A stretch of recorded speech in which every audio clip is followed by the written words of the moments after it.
Start recording. Start streaming. 10:45 in the morning. 25th of January, 2026. I am gonna be busy trying to send emails and shit, but I might as well play the news. I guess while I still can. I can't watch him when I just have the data on my phone. It's not strong enough to watch him. I'm freaking out. Not having. I mean, in some way, like, you already knew that shit was not going to happen until, like, I should have just gotten the hotel room till Tuesday at least. I'm still waiting for my outfit to dry. When it's dry, I'll go down to the desk and ask how much it would be to extend my stay. I'm trying to email people looking for, like, a hotel voucher. It's Sunday. Stuff is not, like, open or whatever.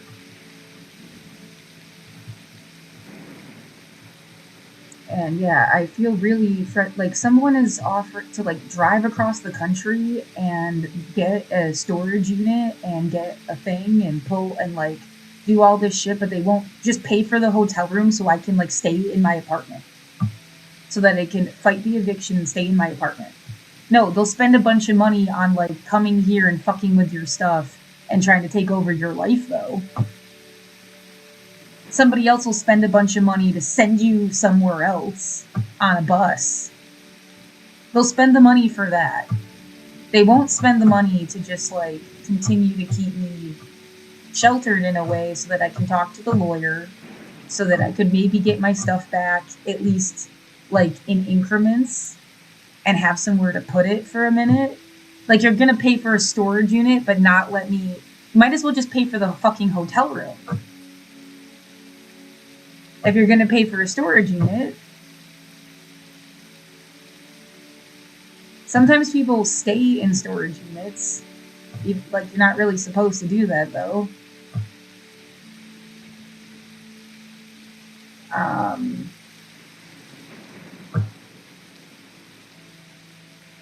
What the fuck? I don't know. It's like, I feel like I have, like, a really solid case that they even fucked up and shouldn't have evicted me the way that they did.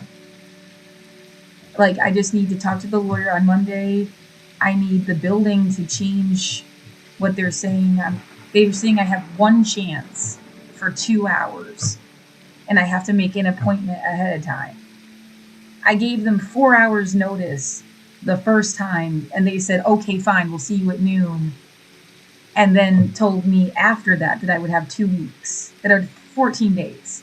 And if I only had that email that said I had 14 days, I think I have till the 5th of February.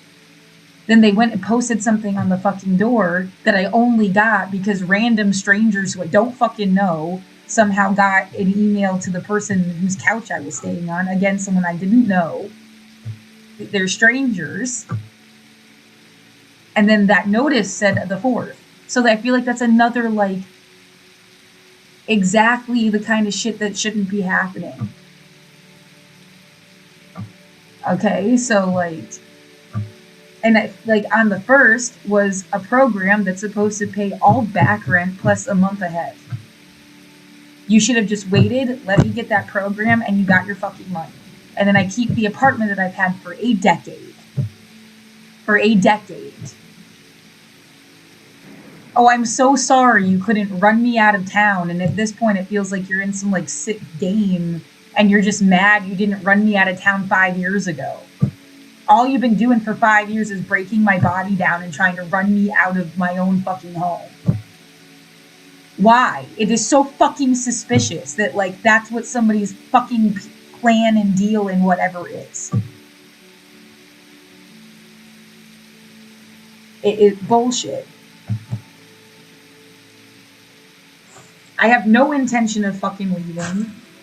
And then it's like they think they're gonna, terrorize you some more with the threat of, like, being frozen outside with nothing in the rain. Is this funny to you?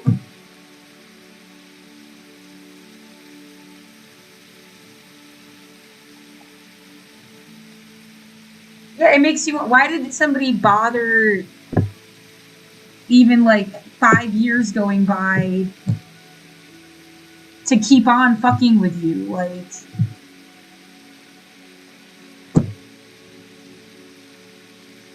They had no right to fuck with me 5 years ago. They have no right to fuck with me now.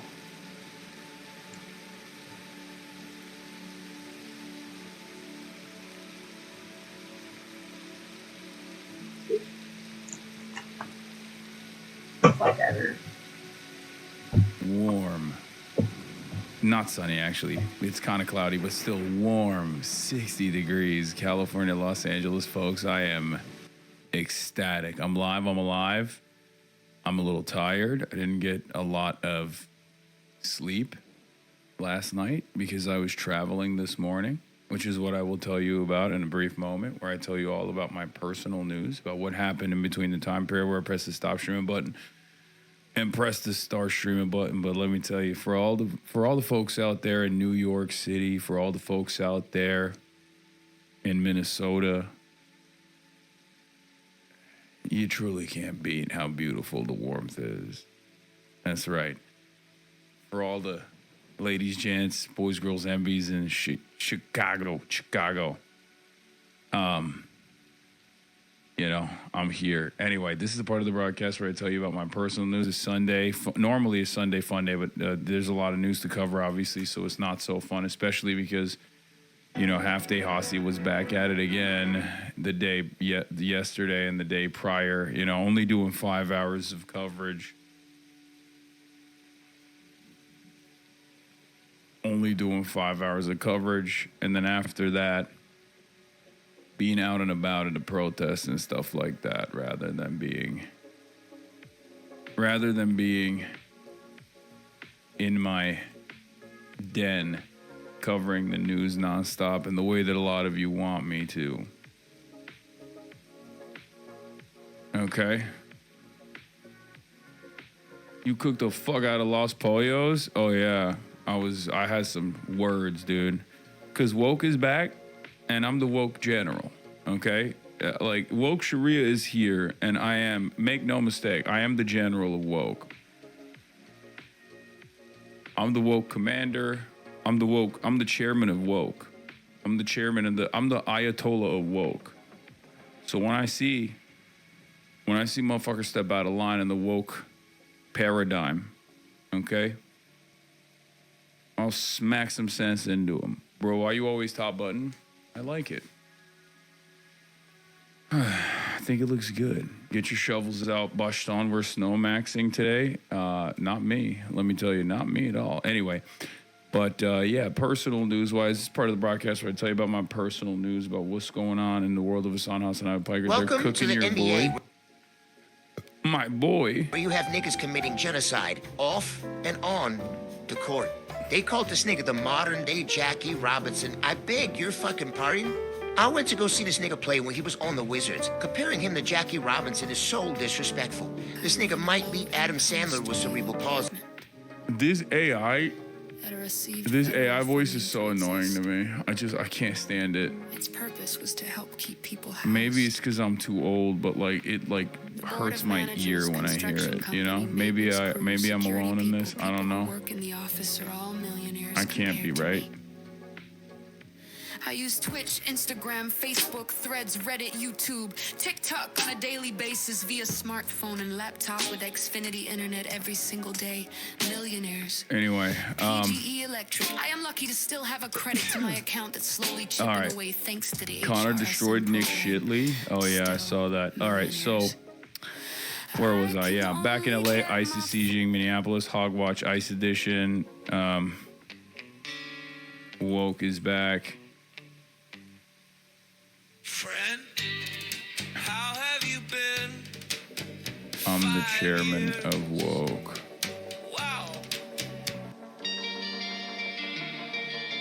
Get in now. All right. right. But yeah, personal news wise, playlist if you need it. No, I got it. Thank you. Hair looking full today. It's on. Thank you. It's the Minnesota ice that like and the cold temperature actually gave me a fuller head of hair somehow. But yeah, as I was saying, ended the broadcast last night, and we ended it on a high note. We ended it on a positive high note. It was actually pretty good, I think. And I went back to my hodl. I basically just, packed up my stuff. I went back to the hodl. I packed up my stuff. You almost crowed here? Good, nice to meet you. Hey, you got the merch on. Of course. God, I fucking love this community, man. Holy shit. I'm about to fucking cry. But I can't, because if I cry, don't do that. If I cry, the tears are gonna breathe on my face.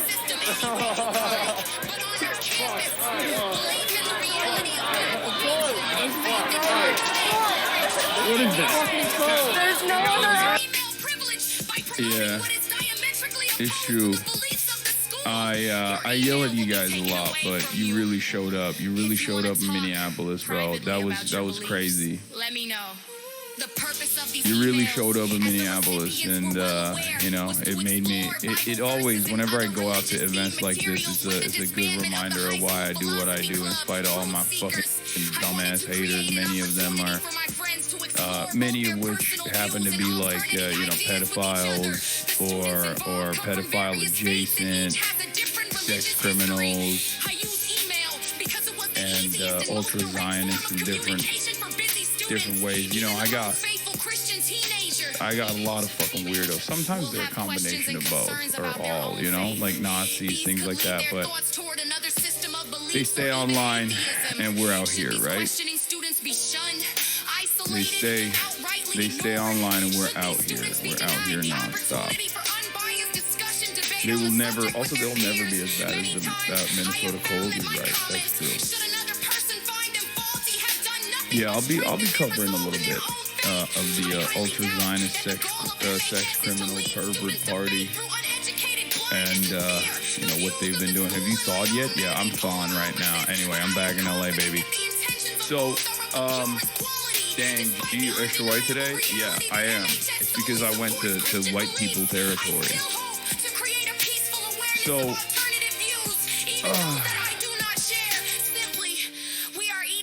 I woke up early in the morning. I left my $300 heated socks and heated gloves for the good people that helped out back in Murderapolis. I was like, this is my gift to you guys. Those things are so expensive. Yeah, those gloves are like $290. It's crazy. I got it at Dick's. Isn't that wild?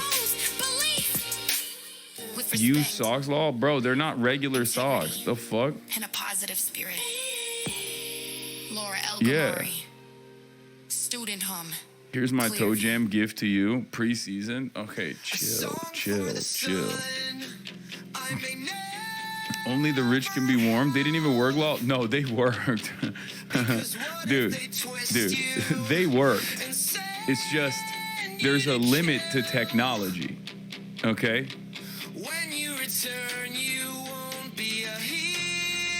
There is a limit to how much technology can keep you warm. Did you give your thermal underwear? No, I brought the thermal back.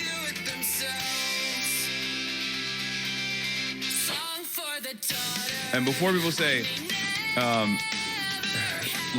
there's no, Dick has like $120 pair too. Yeah, they're just like, even on the cheaper ones, you should try the $16 gloves. I go online, they work perfectly. Okay. Shatters.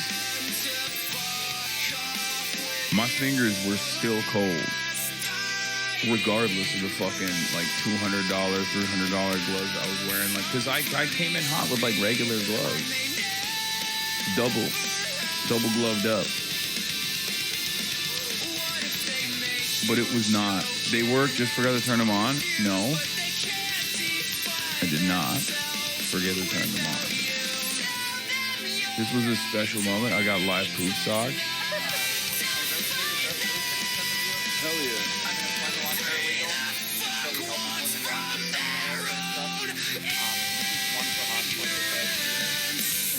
Bro, that's crazy. He fucking live poop socked me. I'm nuking Hoscord. That's it. I'm sorry. Yeah. I'm sorry. Yeah. I'm super nervous. I'm sorry. No, it's all good, man. I live like 5 minutes away, so I gotta come over here. This is why you gotta show me why I hate the community, right as I was talking about why I love this community. You know what I mean? Why you gotta do that? Why you gotta do that? You can't help yourself. You can't help yourselves at all. The Palestinian kids were so adorable. Oh yeah, they were dope.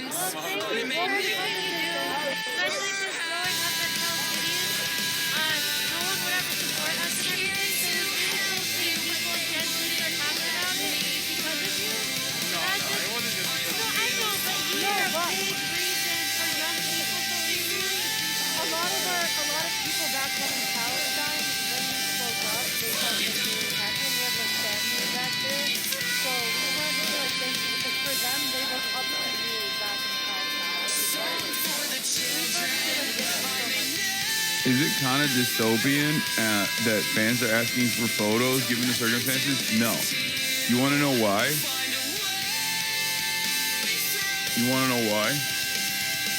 Because I think it's a good incentive, especially when a lot of these guys are like, look, I'm out here, not because I want to take photos of you, I'm out here already, and you happen to be out here as well. And who knows when I'm gonna see you again. Like, I'm not gonna fucking tell them no. You know what I mean? Like, these are members of the community. They're out. They're like, what do you want me to do? Not give them like a moment of joy and happiness when everything is so shitty, everything is so dark. Like, they're like, hey, ICE has been fucking terrorizing this neighborhood. ICE has been terrorizing this neighborhood is really horrible. One of my neighbors just got killed, down the street, and we've been protesting all day. Can I please get a photo? And I'm like, no, no, not happening. That's me and my friends. We love meeting you. You are welcome to Palestine. We love you there. Hell yeah. That's what my heroes did. Nat King Cole pours into the lobby full of death trout and springtime coats. Tilts his dusty black thrift store hat when he You are to the youth who right always acted like Charlie Kirk was. Yeah, I sometimes think about that because, like, given the confines of my job, I am online all the time. And when you're online, you get a very different reality. You get a very different alternative reality that is quite a juxtaposition from what real reality looks like, right? So you end up having that false sense of reality sometimes guide the way you see yourself, the way you see the world. And I wonder, like, were people coming up to Charlie Kirk in the same way back in the day to be like, yo, you really made me into the man I am. I fucking I love hating black people now. Thank you, Charlie.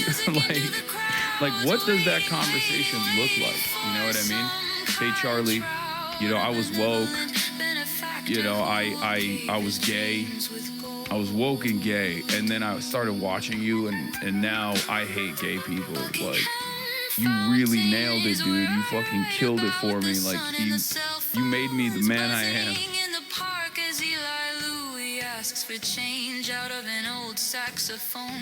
Kirk didn't go to protest? I don't think so. Maybe in colleges? I mean, yeah. Yeah.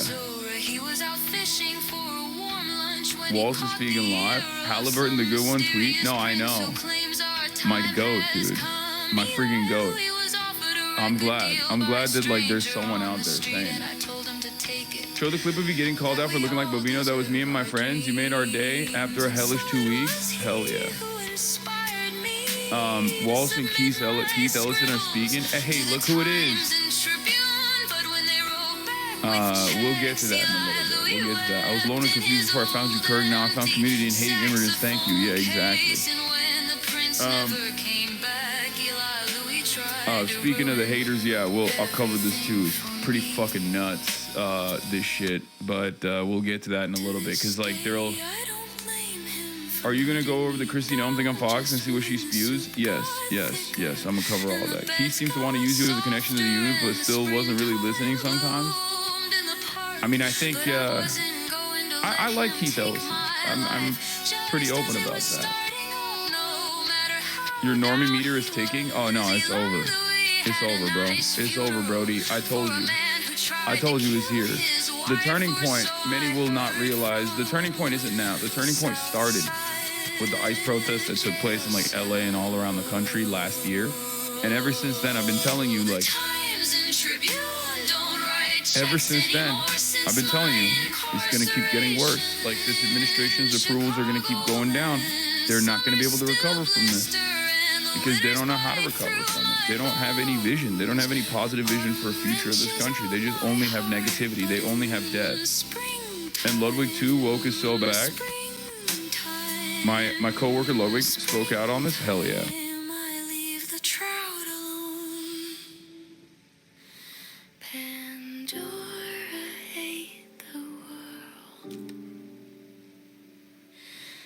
So, I mean, there was an environment of silence. So does Cinna. Cinna's been talking about it, though. It's not new.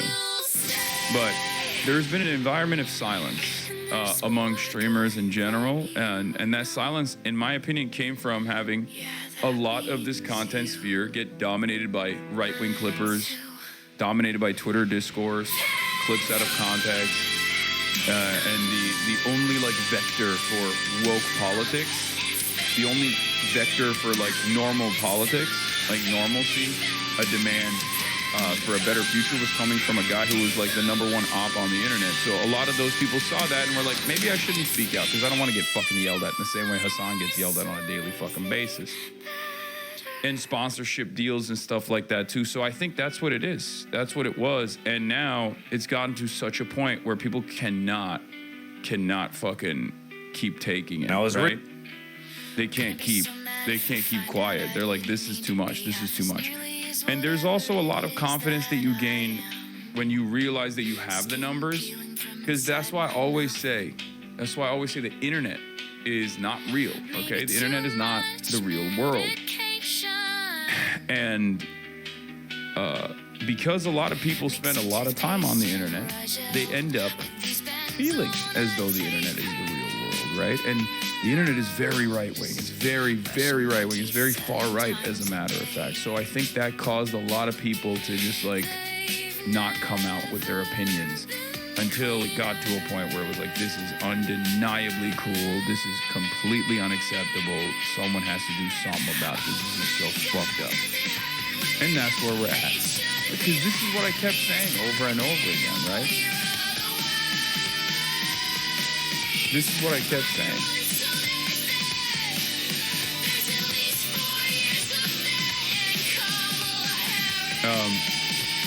I kept saying over and over again that, like, these are people, there are kind-hearted people, there are woke people, I guess, there are open-minded people out there. They're just not voicing their opinions because they're worried. They're worried that they're going to lose their fans. They're worried that, like, the environment that they're in, they're worried that the environment that they're currently in on the internet is how it is. Like, how they'll lose a big chunk of their audience because, like, all their audience is just fucking right-wing or something. That's not the case. I'm only going to make the video a lot more about that because, you know, it's a whole big thing. I said I'd be free after the movie was done if I was able to do that. But given, you know, what's happening in the world, especially today, there's a lot of times where I feel like there is no good way to go, haha, let me promote this thing in the face of ignoring all the other shit that's going on in the world. Now, I was originally going to make the video a lot more about that. Mark not shying away from speaking about ICE shooting in Minnesota and saying he didn't want to overshadow his own content, just speak leagues about his character. Wait, what? I don't even understand. What did he say? He just didn't want to like cover it or something, or did he cover it? I don't know.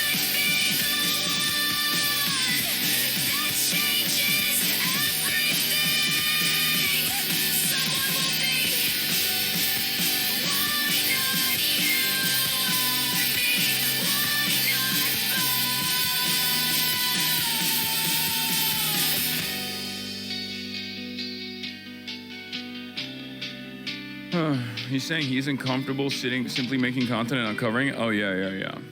That makes sense. I mean, Markiplier's always been woke. Ice. Okay, but unironically though, fuck them. Straight up. Hey, fuck them. Yeah, it's fuck them, don't care, and if you don't like that I say that, it's fuck you too. You know what I mean? Hey, it's fuck you too. That is that simple. It's really that easy for me. I'm telling. I don't buy that bullshit of song. For 3 years, we watched children get murked, and all these content creators stay silent. How are we all supposed to forgive them for speaking up?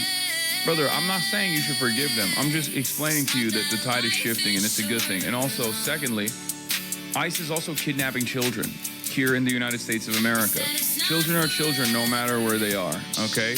Children in Palestine getting killed by the Israeli occupational forces. Children in America getting separated from their parents by the American Israeli occupational forces, also known as ICE. They're both bad. So if people are starting to, at the very least, criticize what's happening in their backyards, it's a good start. Now it's pertinent on us to move them further along in their journey, okay? To help them understand that these systems of violence are tied to one another directly. And that's precisely my job, okay? But that's also, this is not unexpected. Also, Cinna's been saying this stuff, so it's not even new for Cinna. But I'm glad that there's a lot of people showing support for content creators who are actually speaking out. That's a good thing, because this is how, at least in this environment, people start realizing that they're not alone. Because one of the things that I always experience when I'm outside, when I'm in the real world, when I go to these protests and I meet you guys in person, one of the things you always tell me is, like, I always felt so alone about the way I viewed the world until I encountered your content and I realized that I'm not so alone.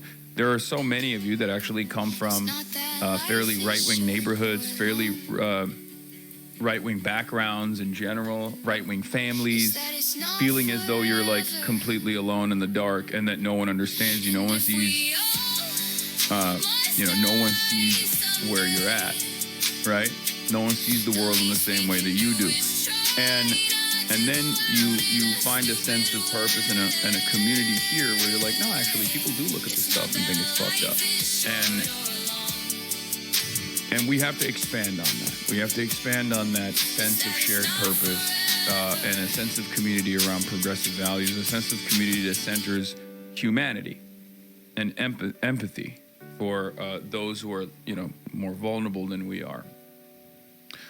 So this is the reason why I will never cast aside people coming out and saying good things. Now, of course, there are obviously differences.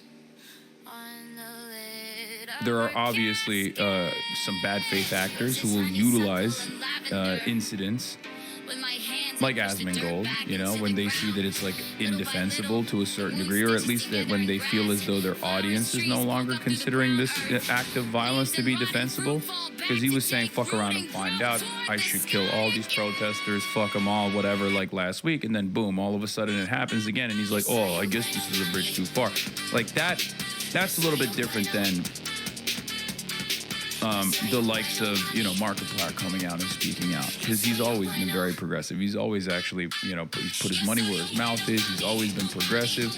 I would go so far as to say even with Charlie, like he's the normie meter, but he also has a political point of view and he doesn't shy away from saying it. So I'm happy. I'll always take that, regardless of whether or not they're not there at the right time, or even. Especially from my own personal perspective, you have to think about it this way. These are my colleagues. These are my peers. In some instances, these are my friends, maybe now co-workers, right? And for years and years, I've been speaking truth to justice, especially as it pertains to Palestinian existence, the Holocaust that Israel has done to the Palestinian population. And while I was getting inundated with smears over and over again, being called a fucking terrorist, demanding that the federal government actually come after me, detain me. The federal government literally did detain me. Not a single one of these guys spoke out. So if I can find it in my fucking heart to still turn around and say, let bygones be bygones, it's good that these guys are speaking out, you should be able to as well. Okay? Do you understand? That's it. You're a better person than me? Yeah, because I'm not in this for an agenda that revolves around getting a fucking quick dunk on people who I don't think are perfect. Okay?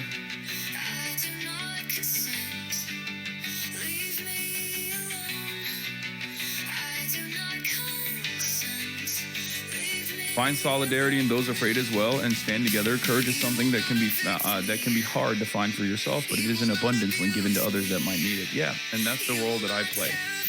That's the role that I try to play at the very least, to the best of my ability. Okay?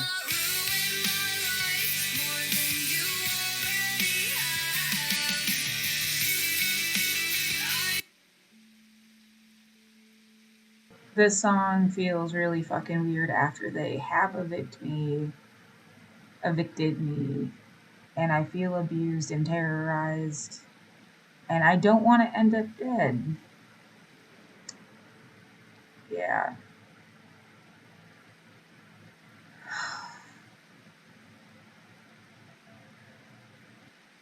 Yeah, oh, you're just a perfect picture of how fun and cool and awesome life can be. No wonder things that have enough money to be nice and cool and fun aren't just helping you stay around and stuff, like an advertisement for how nice and cool and fun everything could ever be. Something like that.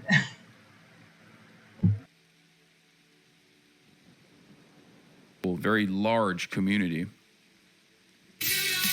I try to make it so that people understand that, like, this is fashionable and cool. If you only care about politics from the perspective of vibes, and that it is something that is appropriate. It is something that should be lauded. It is something that you shouldn't be afraid to say. You know?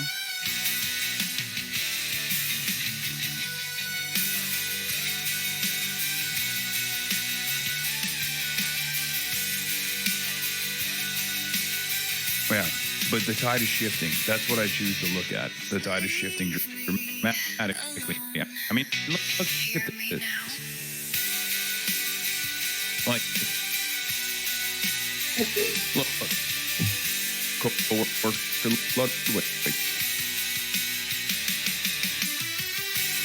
Responding to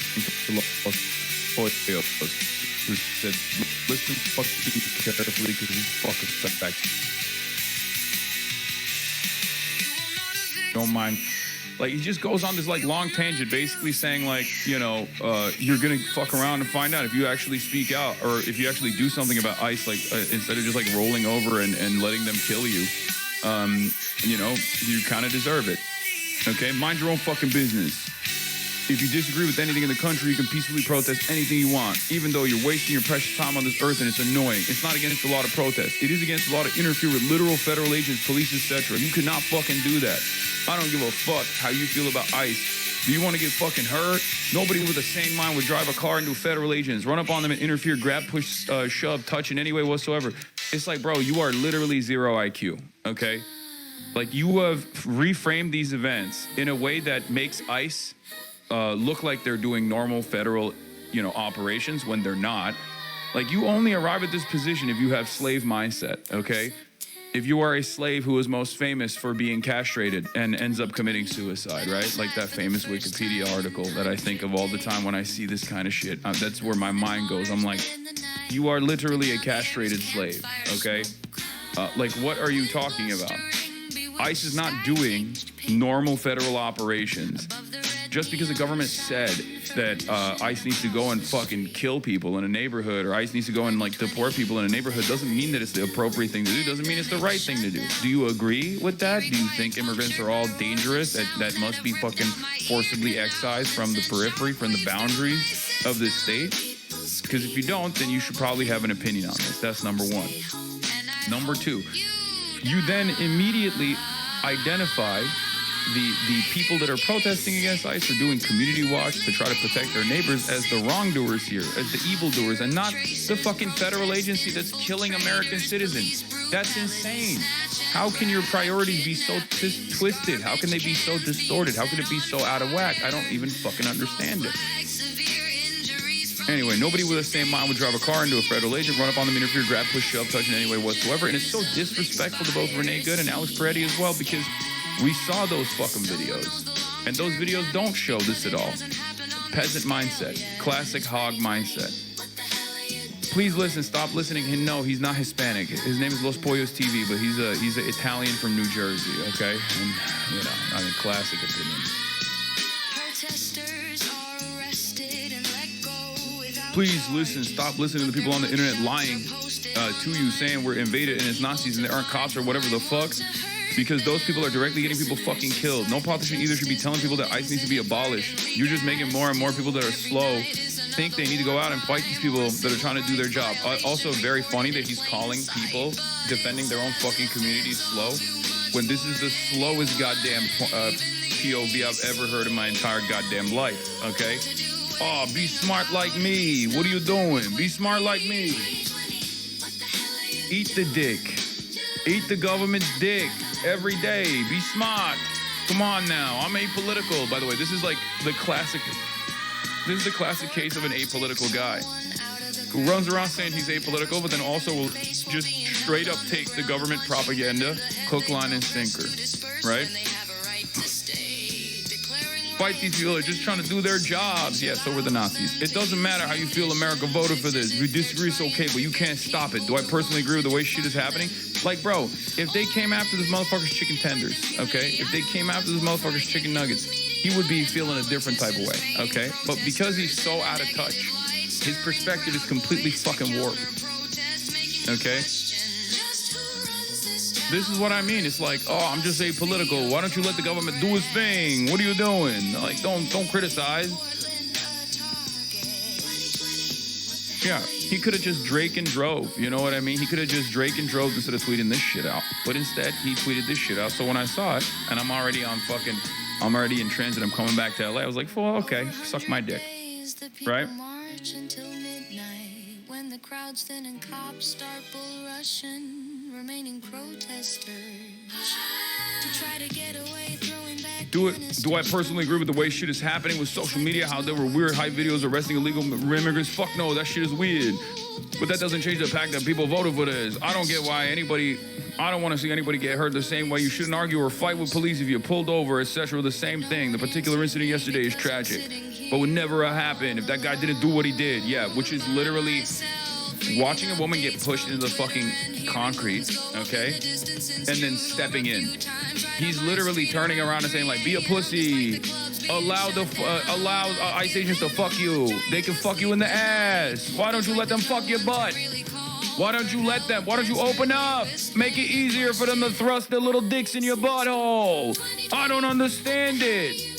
If you see a fucking ICE agent and they decide to kill somebody, you can't even fucking film it. Don't dare film it, because then they might get mad. They might get mad. You don't want to piss them off. These guys are scary. Okay? This particular incident yesterday is tragic. Don't even put yourself in the position for there to be a fatal accident or mistake. These agents are cops. Any law enforcement are fucking humans. They're people with families. They don't want to die either. If they feel threatened because they don't know, hey, what the fuck you're planning? You're chasing them, driving them after, running up on them. You're putting yourself and them in a bad position. Yeah, it's like victim blaming. Yeah, you were kind of asking for it. Okay, you were kind of asking for it. Why'd you put yourself in the crosshairs of an ICE agent? Everybody knows if an ICE agent wants to kill you, they're like a T-Rex or a Velociraptor from Jurassic Park. You know, don't make any sort of movements. They will fucking eat you. And if they do eat you, I say, hey, why were you in the vicinity of a Velociraptor? You were asking for it. Like, are you fucking stupid?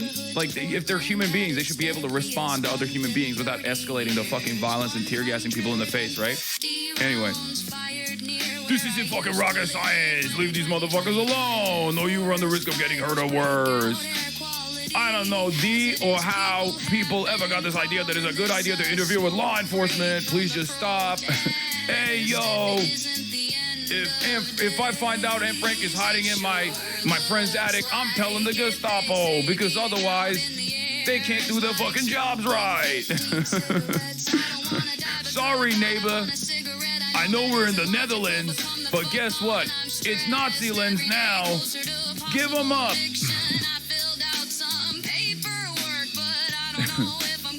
That's what it is. Like, that is, you know, please just comply, bro. Tread on me. Oh, fuck. Oh, yeah, tread on me. So I responded, okay? He's like, I'm not here defending what happened to that guy yesterday. Whatever. He's like said all this dumb shit afterwards, right? Because like I saw this tweet and I immediately was like, you say this because they're not storming your gated community. I went out there, I saw the real fear. Americans of all walks of life terrified to go outside. A community being sieged by tyrants. People asked to show their papers. Americans getting detained and even gunned down. Wake up. Because I thought maybe I was wrong, but I thought maybe he would be a little bit more understanding. Okay? He was not a little bit more understanding at all. As a matter of fact, as soon as I fucking tweeted that, he insta-locked what you hear from some of the dumbest people on the planet, which is, oh, you abuse your dog, though. Oh, you're a dog abuser. You live in a gated community. You're rich, too. Blah, blah, blah. And it's like, he did the KFC double down, right? This dumb fuck did the KFC double down. And even his own fans are cooking him, too, right? Like, his own fucking fans are cooking his ass. And saying like, you should probably stay out of this, right? Like even his own fans were like, bro, I didn't even fuck with you like that, but you're actually right on this. Oh, Los Pollos, why are you making me agree with Hassan? I hate that guy. All this shit, right? Maybe they'll fucking open up their third eye for some reason in the aftermath of this and wake up that they've been getting cooked. He responded to my, you say this because they're not storming your gated community. You're a direct reason people are getting gunned down with your lunatic insanity riddled rants and convincing people these aren't real law enforcement officers and that they need to do something about it. First of all, Vance Lewis is person, he's just like a fucking kick streamer. He's been around for a while. He's a little bit of a lol cow. People make fun of him a lot, but like, you know, he has like a modest audience, whatever, like a modest size audience. It don't matter. He's like a fucking New Jersey dipshit living in fucking Florida now, doing gambling ads, and Drake's, you know, #1 dick rider, right? Or #2 dick rider. I guess DJ Academics is #1, and he's like, you know, #2. But it's so fucking stupid to be like, I'm the reason why ICE is killing people. Like, you have to be a real fucking moron to come up with that idea. And it turns out he is a real fucking moron. You're not out anywhere. You live in a mansion and was spoon-fed your existence by a rich family. You don't know shit about the real world, and you fill the heads of all these impressionable people with hate-mongering, disturbing rhetoric. Yeah. Guys, I taught you to hate when a rogue federal agency at the direction of a fascist administration starts killing people in the fucking streets. You wouldn't have hated that. You would have been like, if it wasn't for me, you would have been like, oh, I love this. I love when there's a fucking military occupation on an American city directed by an American president. That's actually my biggest thing. I want more of that. But then you encounter my commentary, you go, wait a minute, now I'm mad. Like, that's how little he thinks of everyone, right? And that's how he also grossly overestimates his intelligence, even though he has no intelligence whatsoever. And this is demonstrated by the fact that he literally makes it seem as though I'm the reason why people are mad. Anyway, and then he says you're not out there, which is also not true, but whatever. It's not even politics. He's just a lost person who shocks their dog and preaches nonsense to pre-tweens, right? Got cooked by Brandon, bunch of other people. Anyway, that fucking chud. To which I replied with, the American government is laying siege on a city, wounding, gassing, disappearing, killing people. And this out-of-touch donut thinks you should just sit there and eat it. I know it's ironic for me to say this, but streamers truly deserve less. I've been doing this for 12 years, lard ass. Yes, I'm the reason why Trump is sending ICE to blue cities to terrorize the population. This is your brain on internet drama. You're a whole ass adult. Either stick to begging Drake for validation or read a goddamn book. If you're gonna speak on politics, you moron.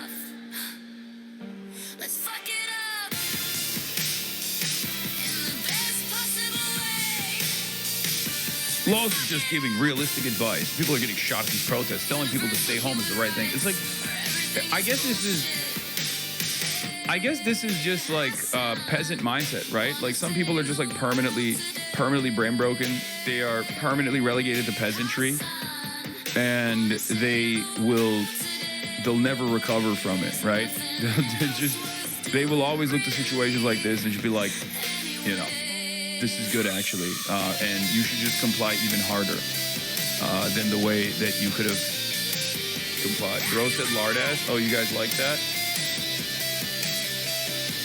Anyway, and then of course the other opportunists are tuning in because he said, I'll be live at 3 p.m. today, done tweeting and people trying to twist my words. One thing about me is you'll never be able to twist my words. I use common sense and I'm not political and I don't aim to divide. That's my favorite. My favorite is, I'm just doing common sense. It's just common sense to allow a Nazi-style siege on an American city where you're kidnapping and disappearing and wounding Americans, and then you're also detaining them, and you're asking them for their papers. And then when people say, hey, we don't like this, we kill them. And that's common sense. I'm not political. I love common sense. So I responded, I said, give me a call if you want an adult to walk you through this troubling time when people are being killed by our government, and somehow you're still the biggest victim. To which, of course, XUC instantly, because he's Mr. fucking everything is content that I can farm, said, don't fall for it, Los. He just wants free wins on Discord voice, which, by the way, this is a dunk on Los Pollos, ironically enough. Like, he's literally saying, Los Pollos, you're too stupid to debate Hassan. Not an intellectual conversation/debate. He actively dodges me because he can't smurf on me anymore. He farms low elo lobbies exclusively these days. This is so funny that XQC thinks he is a high elo debater. Oh. He's still mad because I told him I'll only talk to him if he gets Asmongold on the line.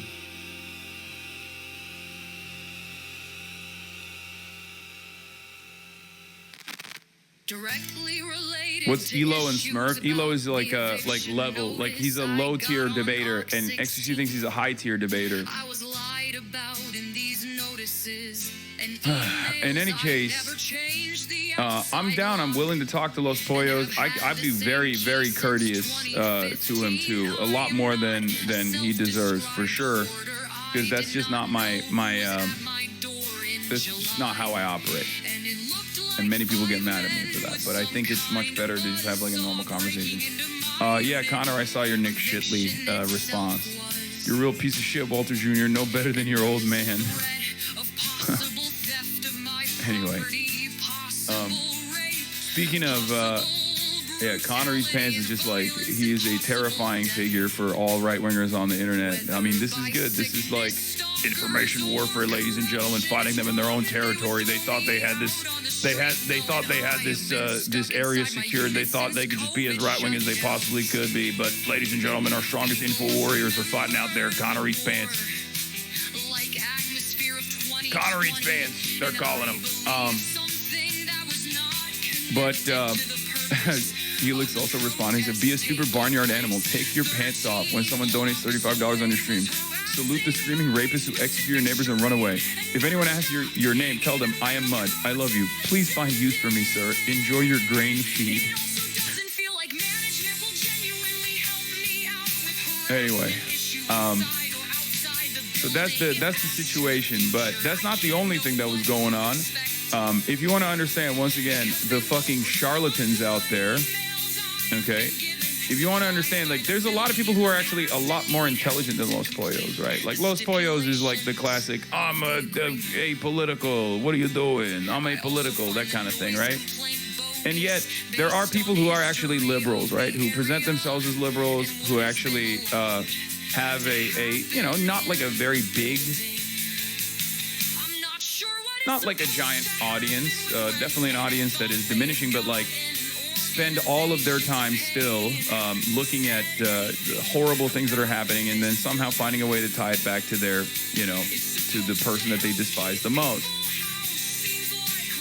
To which that was, of course, is Destiny, also known as Sex Pestiny, who saw the American Gestapo laying siege on Minneapolis, Minnesota, and then turned around and was like, I'm actually really mad that, you know, Hassan is out there protesting I'm not going to go outside and protest myself. Of course, I would never do that because I'm a pussy. I'm a coward.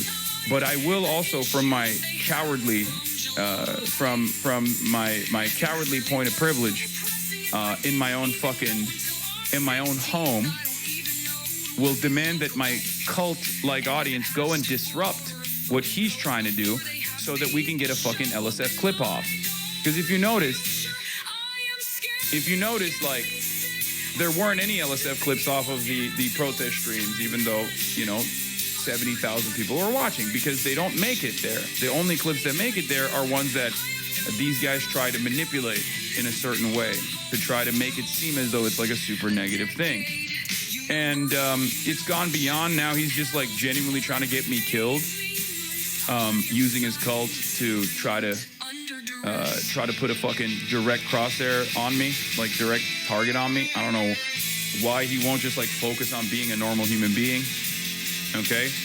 But this dork-ass cult loser said, you have a moral obligation to bully the fuck out of this guy if you ever see him in one of your protests. Don't let the CCP-paid agitators infiltrate liberal crowds of protesters. Make his presence as uncomfortable as possible until he's forced to pack up and fuck off back to his WeHo mansion. First they say, all you do is sit in your WeHo mansion. And then when I'm not there, they go, oh, actually, we should bully you until you go back to your WeHo mansion. Now, of course, he's saying this kind of thing because he's a fucking loser. Like, this is it. If you are a fan of Destiny, understand, please. I know there's a lot of haters that come in here to like look at all the clips and stuff to try to see if they can find something to disparage me or smear me or whatever. He has led you astray. This is all he cares about. Okay? This is all he cares about. This is all he fucking cares about. Nothing else. He just masquerades as a liberal. And maybe he has some liberal points of view. He really does hate Republicans for one reason or another. There's plenty of reasons to hate Republicans. I will say that. And he's a good debater. I will also admit that as well. But at the end of the day, his worldview is hollow, okay? There's nothing there. It's just pure spite. This way, he can actually make it seem as though he's not just offended or envious or mad that there's someone else out there that liberals are paying attention to, and not him, right? But instead, this is a serious, reasonable disagreement, an ideological disagreement that he has with me, okay? If you genuinely were invested in liberalism, if you were genuinely invested in like combating Republicans, right? At this point, you probably would not align yourself historically with so many fucking neo-Nazis and shit like that. But then also on top of that, you wouldn't be focusing on this, right? You wouldn't be focusing on this at all.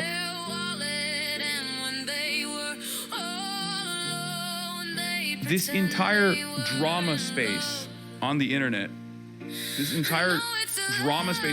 where like all these other fucking like drama farmers go to, is led by individuals that have no investment in politics at all, that are totally sheltered from the impact of politics because they make like a decent amount of money and they can just stay at their homes. And then they will substitute, like they only look at politics through the lens of drama, where personal grievances and envy is presented as significant political disagreements that must be addressed, where organized smear campaigns, clipping people out of context, making it seem like they said something that they didn't say, making it seem like they believe something that they don't believe, are treated like accountability initiatives, right? That's what they do. It's not actually about accountability. It's just one man's personal vendetta. And moments like this clearly show that reality. Okay? This is a person who has quite literally debated to the ends of time that I'm a more dangerous figure for America than Adolf Hitler. He has said that he would rather vote for Adolf Hitler than vote for someone like myself. That's not even a joke. And for a lot of people that are in the commentary sphere that think this guy is like, brilliant, even though his own personal audience is basically like a cult and doesn't have a lot of motion, they do end up swinging way above their weight class with regular frequency because they're very online. They brigade Reddit all the time. They've been using LSF as like a fucking cum sleeve for the longest time. And that's it. They look to They look to every single thing that I do here, not as like a point to organize around, even if they are supposed to be in agreement with it, but a point to like criticize. They're like, oh, well, he went out there, but also he actually was doing the wrong. He went out there, but the wrong way. You know what I mean? I didn't go out there, of course, but if I did, I would go out there the right way. And basically, it's just Gamergate. It's completely sociopathic. It's an ongoing, 7-year vendetta at this point, and he's just never gonna let it go. But even though this kind of sentiment has no motion in the real world as we see over and over again, it does have a tendency to make people think, make people online think twice, right? Every now and then.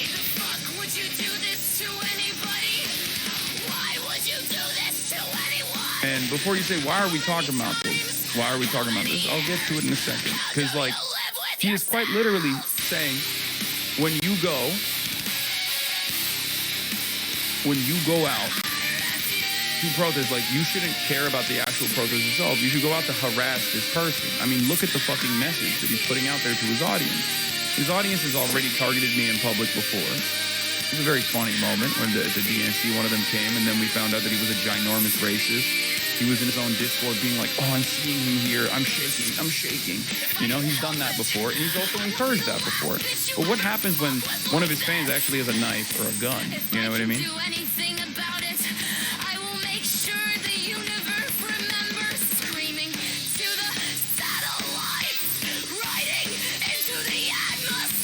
I think he just hates people he sees less than himself. You wouldn't do this if he showed up to support some pro-Palestine protests? What the hell? I saw Hassan saying it's a good thing that he changed his position on Israel, even if it's not out of principle. Yeah, this is the whole point that I'm making. The point that I'm making is that this is utterly unproductive. Okay? Why, motherfucker, why? And now you wanna make That's the point. If he actually truly cared about combating ICE, he wouldn't be doing this shit. Why would you be doing this shit? We're supposed to be on the same side, right? But he doesn't care. All of this stuff is just another way to get an own. Ethan Klein does this all the time as well. He rarely ever talks about any of the ongoing incidents around the world unless he can somehow tie it back to iDubbbz or tie it back to me. He's posted more about me on his Instagram fucking stories, and every time I see it, it's like a jump scare. There'll be 15 Instagram stories in a row of him trying to fucking yell at me. He cares more about that stuff. He cares more about using any and everything that's going on in a way to dunk on me than to actually address the real atrocities that are taking place. These guys are fucking psychotic. Now, many of you in this community don't even know this stuff because I rarely ever fucking cover it because I feel like it's utterly unproductive and very stupid to cover it. I have a job to do. My job is to explain the news to people, right? My job is to try to get people out there, to organize, to try to stop the Trump administration. And it's crazy that these guys will just be like, well, we'll just vote for Kamala Harris and then that's it. That's it. That's nothing else, okay? And then we'll also never go outside and we'll never do anything. And the only time we ever bring anything up, the only time we ever criticize anything that's going on is to somehow make it a fucking dunk on, people like myself, people on the left, okay? It's the only good I've ever known. Will no one ever understand? It's just crazy to me. In any case, obviously this is utterly motionless nonsense. But the reason why I'm bringing it up is because he's straight up saying, if Dan wants to do something useful and still be a Hassan hater, he should create a Track Hassan X account that posts his current location when he's out of protest. His location should be publicly available at all times while he's live streaming. This is him at his cult. This is this morning.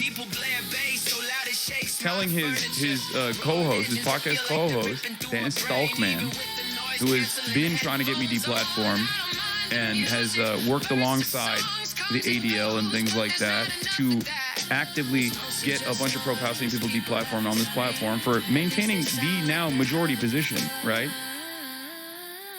He's telling him, don't just stalk him the way that you've been stalking him. Stalk him better. Stalk him directly. Okay? Yeah, this is the other thing that I was talking about. Look. I said the siege on Minneapolis Minnesota, is where you really see the West Bank occupation tactics on U.S. soil. Assange's constant deflection to Israel is starting to amount to a defense of Donald Trump. He's shifting the blame off Trump every time he does this. This is the dumbest way to fucking try to argue.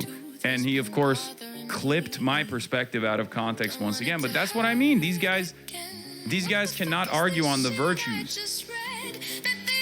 Yeah, and remember, this person has literally openly stated that it would be totally justifiable to attack and kill me in real life.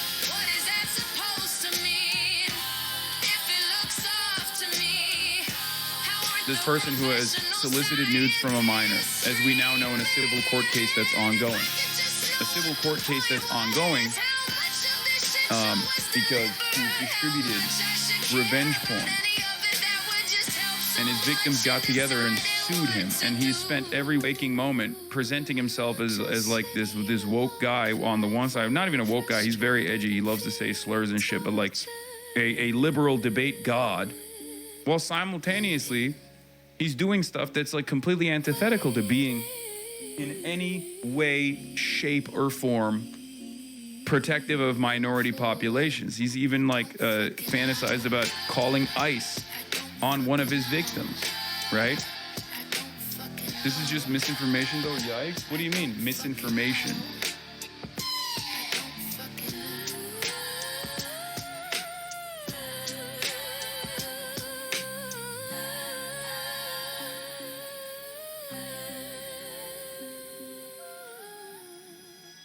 The world stops for no one but you.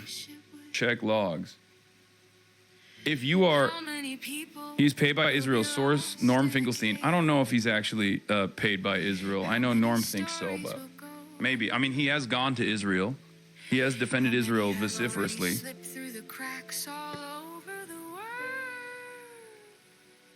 It would have to happen on both sides of any conflict. I feel like he does this shit to clout farm off you. There's no way his community is as large as ours. There's just more vociferous and more prolific online. He lashes out. I know, but the reason why I'm showing this kind of stuff is so that people understand that this isn't like every now and then I got to check in and explain to you what I have to be fucking dealing with, right?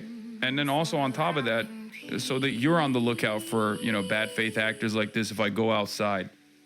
What if they deserve to be haunted? What if evil only happens again when we're not? A couple nights ago, someone was sitting under my window playing music. It wasn't heavy or blasting bass, it was kind of pretty. I don't look outside anymore, but I did this time. A small 4x4 SUV with an American flag sticker. Do I think platforms should take action against people like this? Yes, I do. I think this goes far beyond just like having reasonable political disagreements. You know what I mean? You're like actively demanding to your cult-like fan base.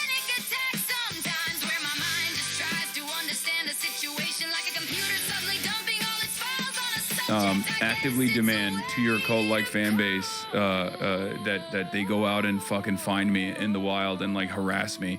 Or maybe do something else other than harass me, then it'll be fine, you know? It'll be good, it's fine. Yes, I think if you're clearly directing your fans to go and like hunt someone down, then yeah. Over time in just the past few years, people started using it for real, usually to indicate some reference to white supremacy. It is not. So yeah, oh yeah, Rage said, don't talk to him, Lost, you'll get cooked. If you do the same Asman method and stay in your circle jerk, you can be a bot and just think you're right 24/7. Exactly.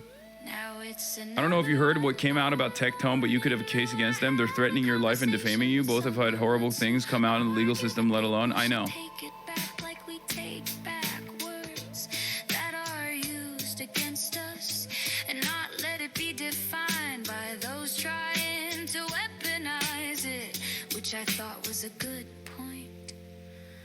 But now I can never. Anyway, moving on. Yeah, Tectone stuff, rape tone stuff we'll get to in a little bit. But like, I mean, that's another one of those fucking losers. Again, judge me by my enemies moment, of course. Rape tone was in court and hasn't been tweeting as much. Or hasn't been like posting or live streaming as much. I mean, you probably don't pay attention, that sort of thing. I certainly don't, but that's what people say. He has not been,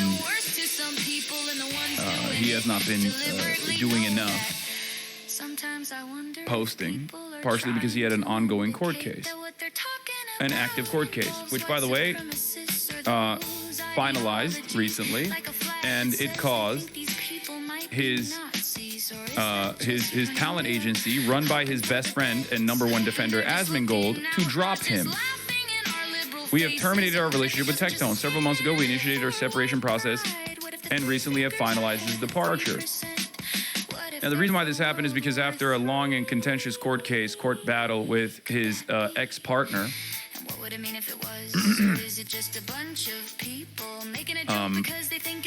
who accused him of sexually assaulting her. Okay? From what I understand, the court case has been finalized. I don't know the exact details. I haven't been following it closely.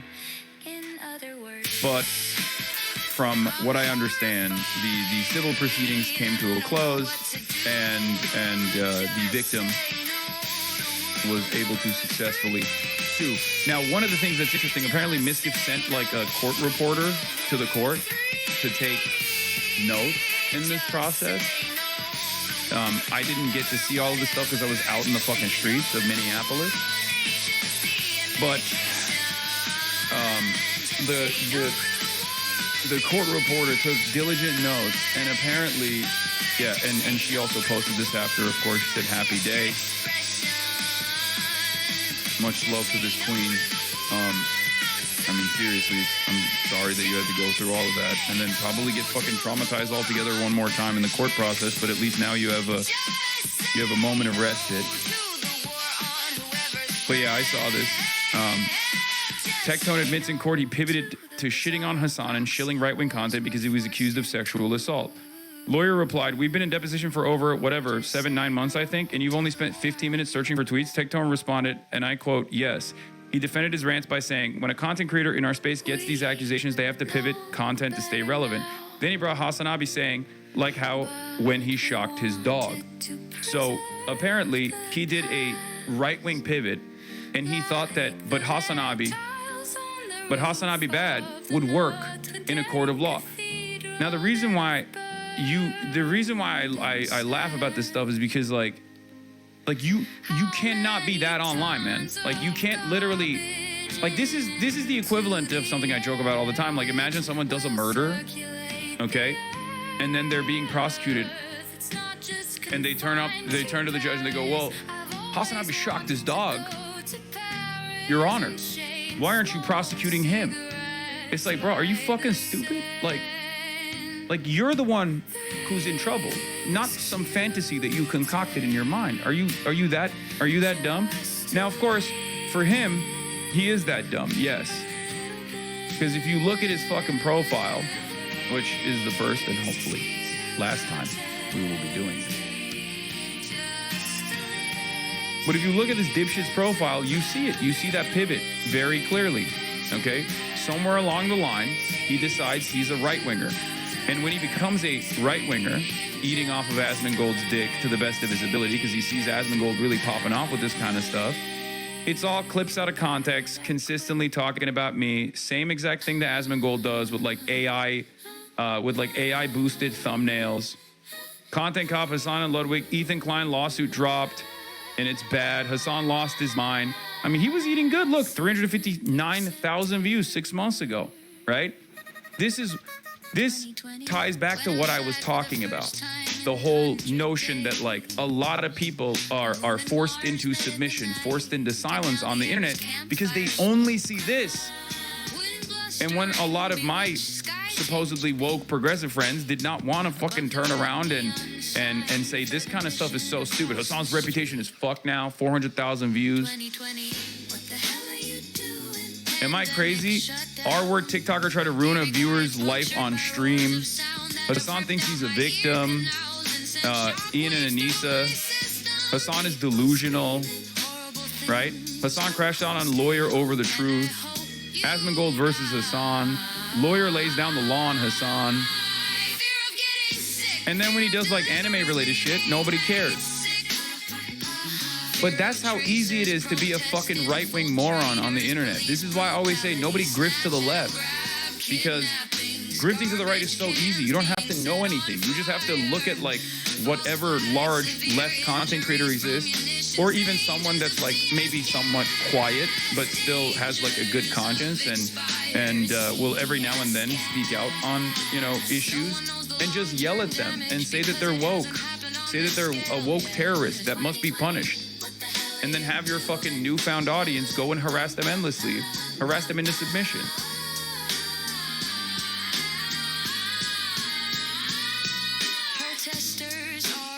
Now, part of the reason why he was doing this, and I didn't really know about him at all, was because he came after me one of these in one of these incidents, right? I got a lot of fucking weird haters. I'm gonna do a tier list, I think soon. I have like a very funny, you know, woke, anti-woke tier list that I'm planning on doing on all my top haters to give you guys a little bit more insight, but in a humorous way. In any case, he was a fucking massive gooner. He was into lolly. He was a fucking weirdo to begin with. And he was also an abuser. That's why we were calling him Rape Tone, right? But apparently the reason why he did this, the reason why he pivoted was because he wanted to maintain relevance. And he openly admitted that in court. Isn't that fucking crazy? Just saying the fucking quiet part out loud. I don't think I have brought up rape tone, dick tone, tech tone more than maybe twice. Look at the amount of videos he's made.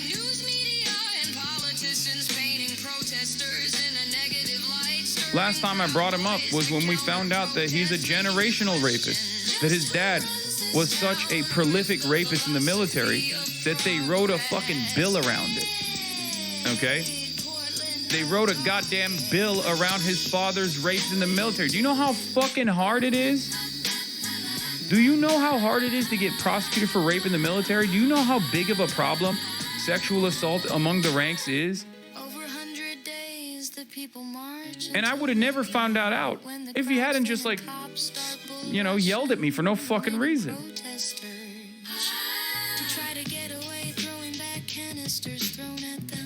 He's also regularly signal boosted by Yeet and that slop tubing freak More Pegasus. Yeah, all of those guys are all ruthless weirdos, like total fucking weirdos. But the reason why I'm also talking about, yeah, and then he blamed me. He cried and blamed me for it too.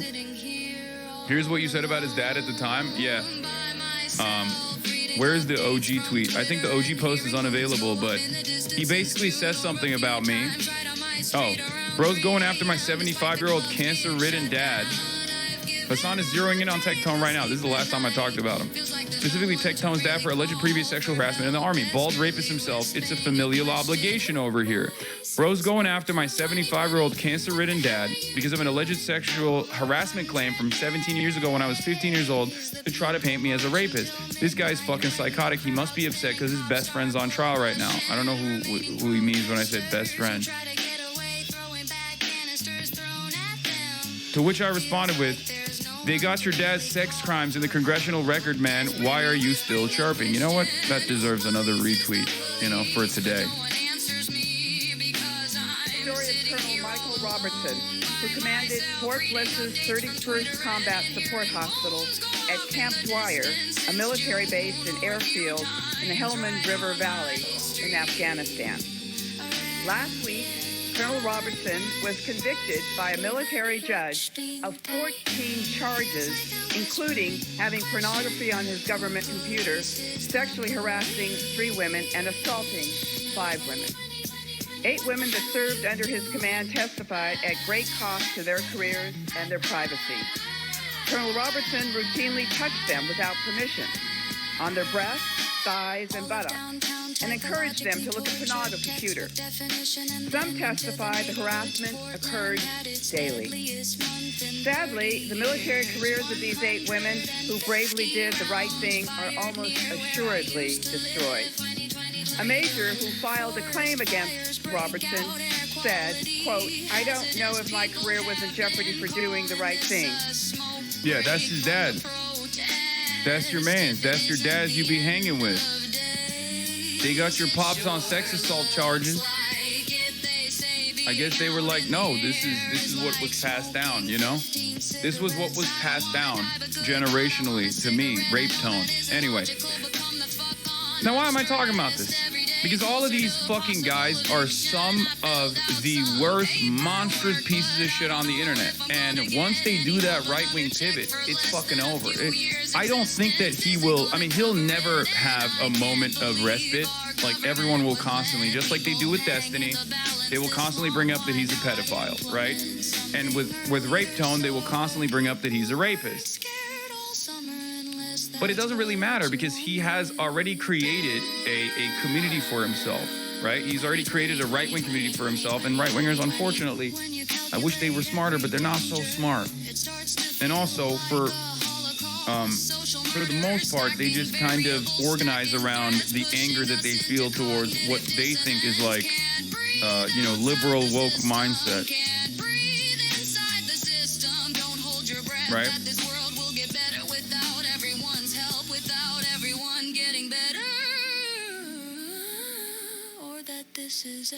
But the other reason why I'm talking about this is because this is a bad week for Asmongold. Because this is another one of his close and personal best friends that has been outed for, weird sexual misconduct and sexual abuse in this circumstance, right? So let's see what he had to say about this. I don't even know how to watch a kick clip, by the way. I don't know if this is like... And what's this here? After your stream, shit went crazy. I have no idea what happened yesterday. I really don't. I saw like a bunch of stuff got leaked and like people were like making up rumors. I'm not going to comment on any of that stuff. I think that anybody knows why. I'm just not even going to get into it. So, That's so strange that so many of his friends are sexual deviants. And consistently finding themselves in these sorts of issues, and all of a sudden you got nothing to say. Oh, I'm just oblivious. Yeah, I don't know. In court, Tectone testified he has a micro penis. Wait, what? Court transcripts come out Monday, by the way. Oh, maybe he'll talk about it then. That's probably what he's waiting for. Any drama farmers, people that are looking to kind of get have like some kind of little bits of information or my take on it, it's just not going to happen. Mr. I don't do research. Mr. I probably should do more research on this stuff.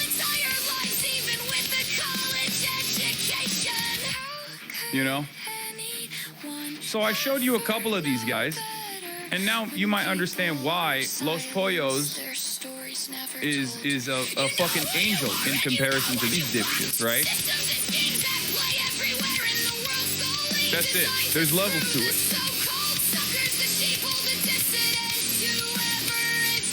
Yeah, we gotta hit him with this. We gotta hit Asmongold with this.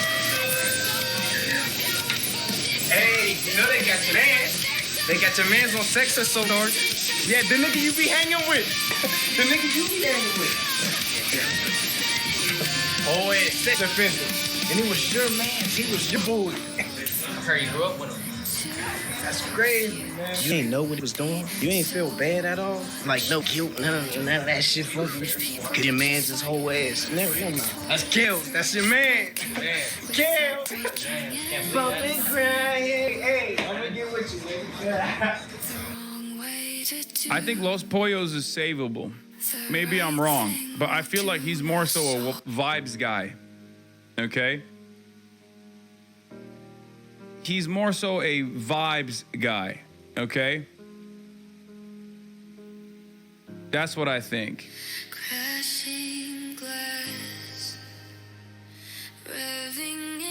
Maybe I'm being too charitable.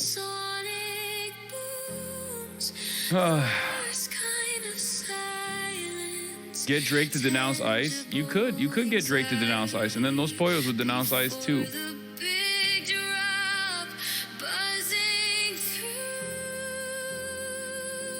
But yeah, one by one, these motherfuckers are dropping like flies left and right. But just understand that when you see someone constantly pumping this shit, when you see someone constantly pivoting to the right, constantly pumping shit, doing this, Hassan obliterated by Asmongold and Tectone again. Yeah, just like between Albania and China. They got 1.4 billion communists in the world, you know? Asmongold and Tectone, double team Hassan. Does a Goodbye Charlie video, all this stuff. I went into Asmongold's chat, he banned me for telling him he's wrong, of course. And speaking of Asmongold, the reason why I'm pivoting here, the reason why I'm talking about Asmongold from Tectone, from Rape Tone to Asmongold, is because Asmongold owns Mythic Talent. This is one of the many businesses that he owns. He's one of the co-founders of Mythic Talent. It's a talent agency.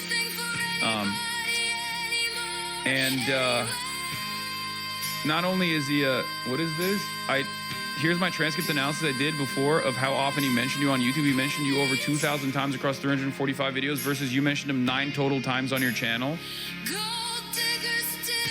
Hassan never mentioned Tectone because he doesn't call him Tectone, he calls him Rape Tone. Now rerun the stats. If you include Rape Tone and other variations of Tectone's name, Hassan's mentions go up 9 total on his YouTube channel. However, if you look at total mentions, not just single videos like I did, Tectone mentions rise to 2007.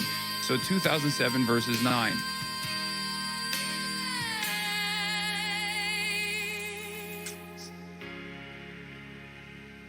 Do you understand how these motherfuckers work? Like, the reason why I'm telling you is because, like, if you see a bunch of slop tubers, a bunch of fucking people that are like, I'm just apolitical, I'm just common sense, I really fucking hate this one guy who's a socialist, oh, he's the real enemy, you should know how evil he is, just know what they're doing, okay? They're doing this for a fucking reason. And some of them will even be liberals, like Sex Pestany, also involved in his own personal court case where it came out that he was actually procuring child sexual abuse material from a fucking minor that he kept in his hard drive. Like, it's not my fault that almost all of my most vociferous and most ferocious haters happen to fucking all have these sorts of charges, man.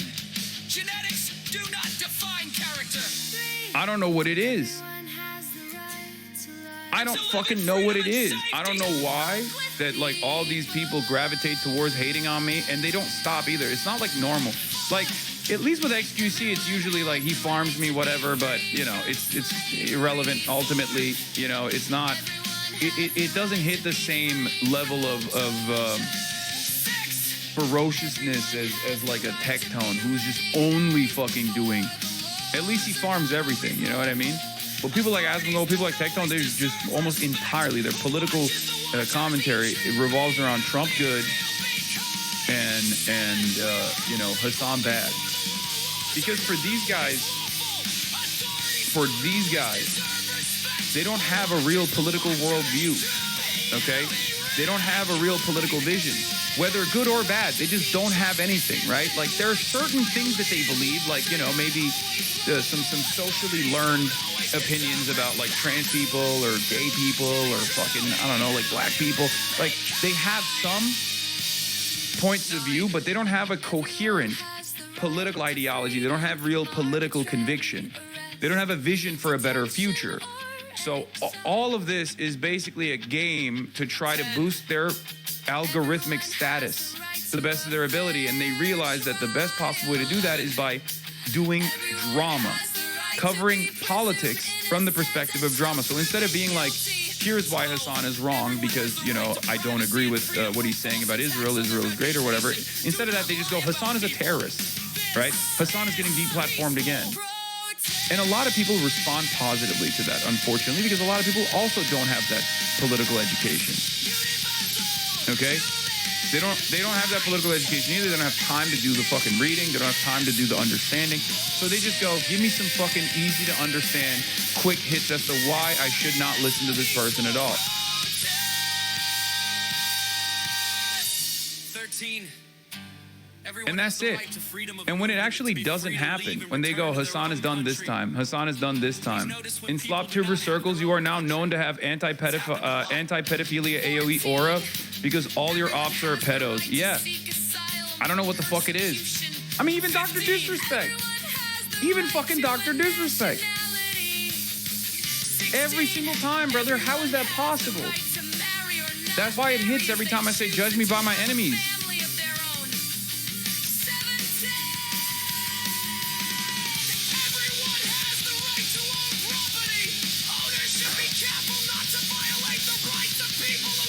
In any case, they'll be like, Hassan is finished. Hassan is finished over and over again to like a smaller and smaller and smaller audience. And then inevitably they,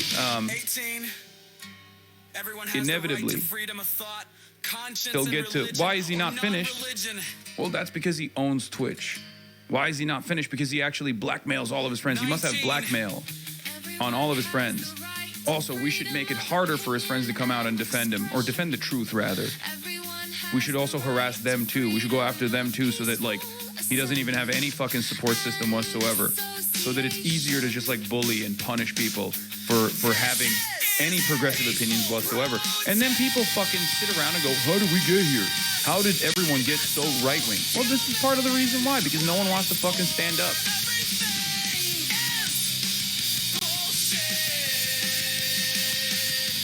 That's it. That's it. And they have been very effective for like the last 3 to 4 years. Okay? They've been very, very effective in the last 3 to 4 years, but their impact is softening now because people are so fucking frustrated because reality is hitting them in the face, right?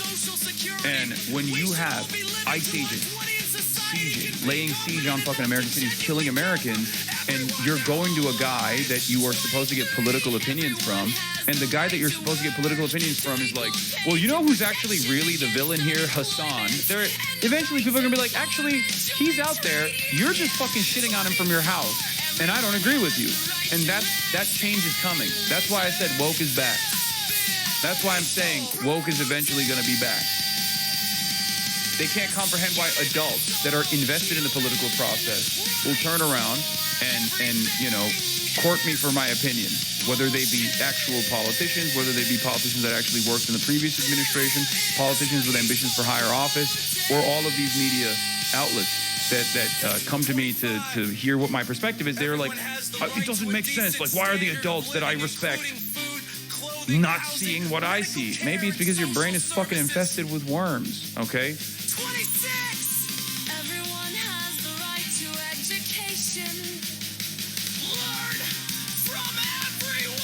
That's it. That's fucking it.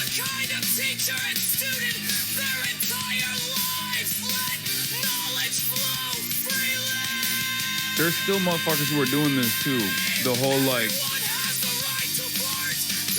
look, instead of posting the actual clip, Jeremiah Johnson, another one of these like liberal ops, okay, who is a horrible, horrible figure with no emotion whatsoever, but like still grasping on to this like,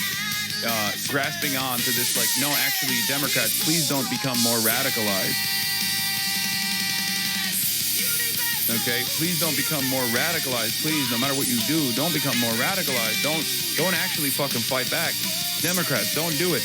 And he just fucking clipped him like a 5-minute video that I did with Mint Press. And you listened to me talk to Mint Press already last night.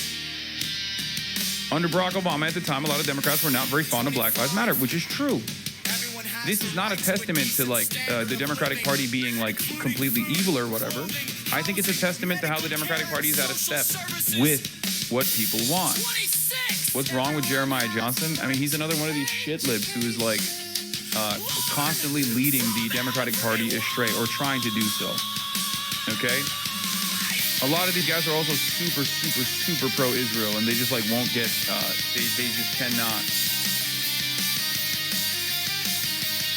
They have this take where it's like the Democrats will never do anything right, or the Democrats should never do anything at all, and you should never hold them to account. You should never demand more from them. Right?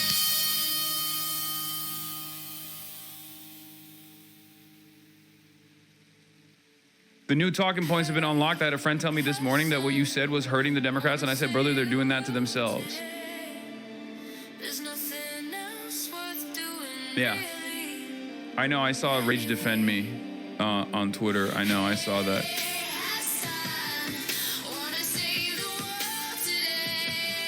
Lost says he's deleting his tweets. By the way, one of your OG slop tuber ops, Turkey Tom, also caught on sexual assault allegation where he physically abused 2 of his exes and got exposed for having a diaper fetish leaked in DMs. This didn't even reach your radar because he's laying low. No, it didn't reach my radar because I have so many fucking ops that have done like sexual assault that I don't even know. I don't even know who the fuck this one is. But that's crazy.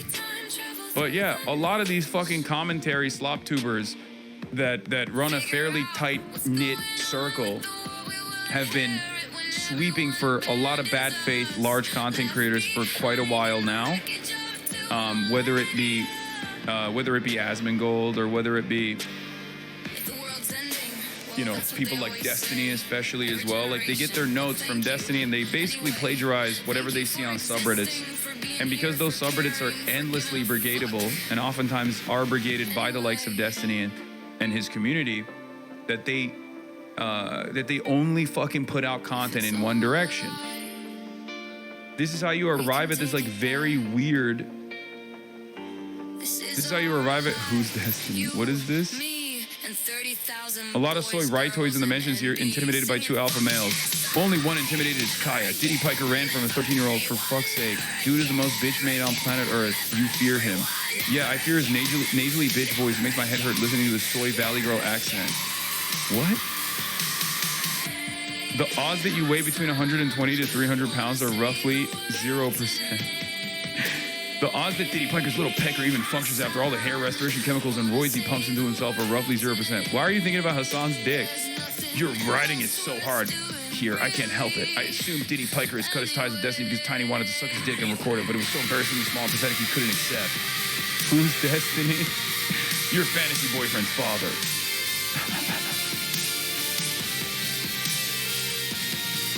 I don't get it.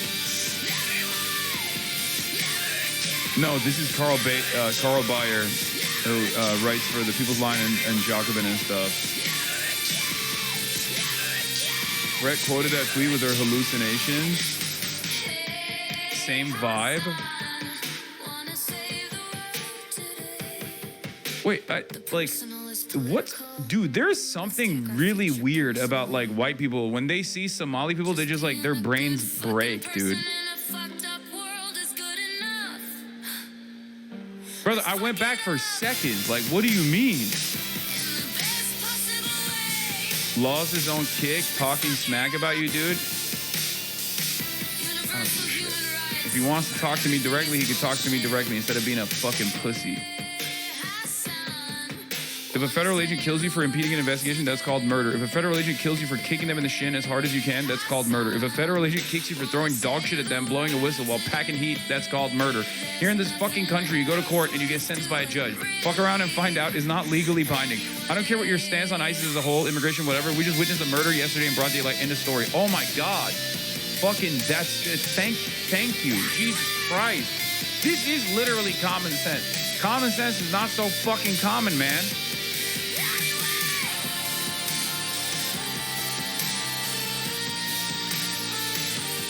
What is that banana and rice shit posting, by the way? Some kind of dog whistle? I don't know. I think Somalis, I don't know. I don't know if they were fucking with me or not, but Abdul Rahman was saying that yesterday too. Like they eat a lot of bananas, like they eat bananas at every meal or something. That's what he was saying, but I don't know if it was a joke or if he was like being serious.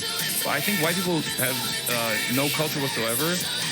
So they just get like really, they get all up in their feelings. I think, you know what it is? I've been thinking about this quite a bit. I think the Somali community has created a real community in Minneapolis. They've been able to uplift certain parts of Minneapolis that were in a state of dire disrepair.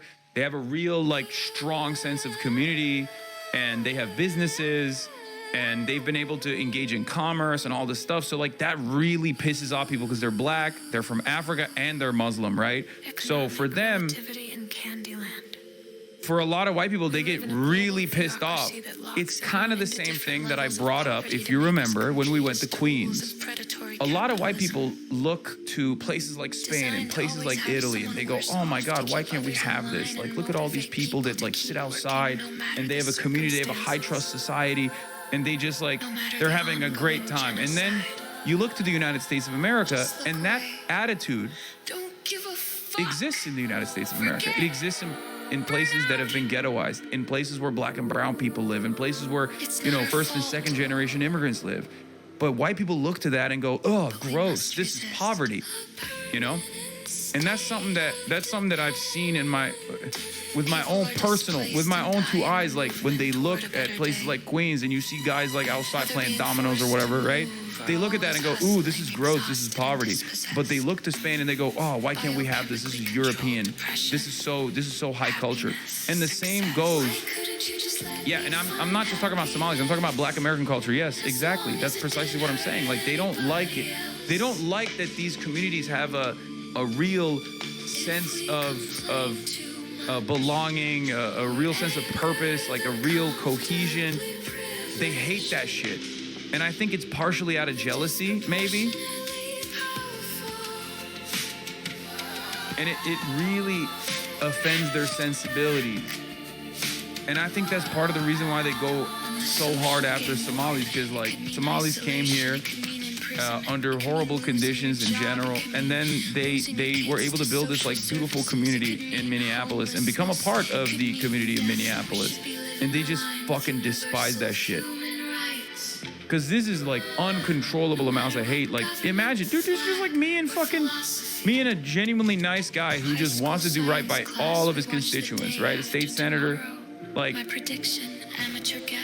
how do you hate this man so much? One of the most humble guys I've ever met in my life. He's so wholesome, he's so sweet, he's so funny, he's so humble. He's a little too humble, I think. He needs to take more credit for the shit that he's done in the state. Like, this dude is a real fighter. This is exactly what we want from Democrats at any point, right? And he just bricks people's brains, brother. I don't know what the fuck it is.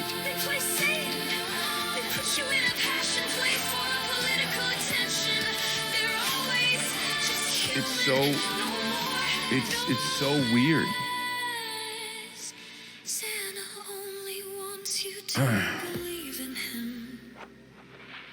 So he can break into your house. I think we just had an earthquake. Anne? Did you feel that?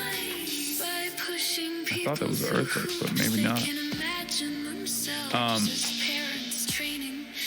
In any case, I just don't understand it. I don't understand why they do that, but I was very glad that we actually went out to Carmel to see. We went to Carmel to see, how these guys, what that community looks like. And we had an opportunity to show a different side of the Somali American population that you normally don't see. Because, think about the reactions that Nick Shitley had when he was going to the medical plazas with, a very clear agenda, right? And how people were reacting to him versus how people were reacting to me when we went into Carmel. At first, there were some people who were, a little sussed out. They were a little sketched out because they were like, this is a white boy with a camera. What the fuck's he doing here? Is he going to, fuck with us? As seemingly a lot of YouTubers have done in the past couple of weeks, right? But think about how pleasant that experience was. Think about how nice the people were. Candyland capitalism. And think about the sense of community that they have. Unless you've been an asset to their god. Certain parts of Brooklyn get the same heat because black people came together and made a community. Exactly. No, that's why I was talking about Queens specifically. Or their money. For one. Now let's get back to the actual news. And I'll cover Asmongold's pivot as I said was going to happen. And it is happening. Weights and not much battery life.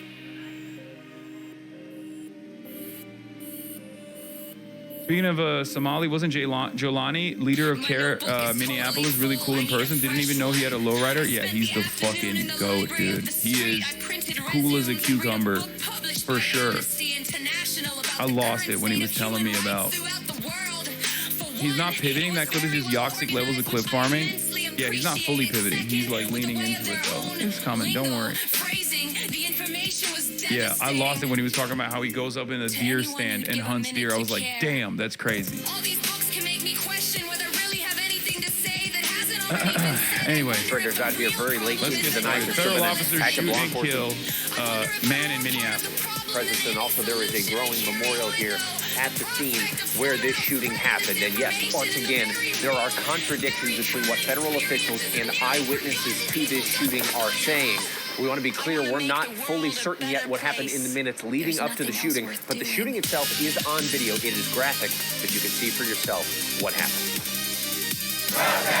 Overnight unrest and anger in Minneapolis after federal agents shot and killed another person. Graphic video from the scene obtained by Drop Site News shows a man in a struggle with agents resisting being shoved to the ground and hit. It appears his gun is removed by one of the agents. According to a witness affidavit, at least 4 agents pointed guns at him. The same witness saying the man shot had at least 3 bullet wounds in his back. I just saw a video of more than 6 masked agents pummeling one of our constituents and shooting him to death.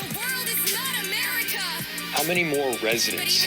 Minneapolis police have now identified that man as 37-year-old Alex Preddy, American citizen and Minneapolis native who worked as an ICU nurse for the Department of Veterans Affairs. Preddy seen here reading the final salute for a fallen veteran. Today we remember that freedom is not free. We have to work at it, nurture it, protect it, and even sacrifice for it. Local authorities say Preddy was a lawful gun owner with a license to carry and no criminal record. Minnesota has an open carry gun law which requires a permit. Video shows Preddy intervened trying to help a woman the agents had surrounded. He appears to be holding a phone as he is pepper sprayed and wrestled to the ground, which he resists. Video does not appear to show him drawing the gun at... Alex Preddy was a hero, and he died a hero, okay? Anyone that looks at this situation and thinks of it as anything but a state-sanctioned, unauthorized murder that took place because a bunch of fucking psychopathic Mannlich Gestapo agents decided to harm a woman and then assassinate the dude stepping in between the woman and the ICE agents for the crime of hurting their fucking feelings is a delusional loser, okay? There is no comply or die here. Like, there is no comply or die. This is just, if you are in the vicinity of an ICE agent, you could just die, and everyone's gonna call you a fucking terrorist. Skin peeling from inside my mouth. That's it. That's what you're defending. When you defend this, that's what you're defending. I hope you understand. Don't let anybody get away with saying shit like that. Any point. Now, Governor Tim Walz says the state will not be stonewalled by the Trump administration as they investigate the shooting. You said Alex Preddy is the best of us, and I really think that's a good way to put it. He is. He is. Alex Preddy was the best of us, and we are allowing the worst of us to execute the best of us. And then we're allowing this administration to claim that the best of us are actually terrorists. It is completely and utterly unacceptable. It is undeniably cruel. It is completely fucking ridiculous. It's completely unacceptable. Okay? He was doing the right thing. He was protecting his neighbors, and he was doing everything right, too, on top of that. Like, he didn't do anything wrong in that situation.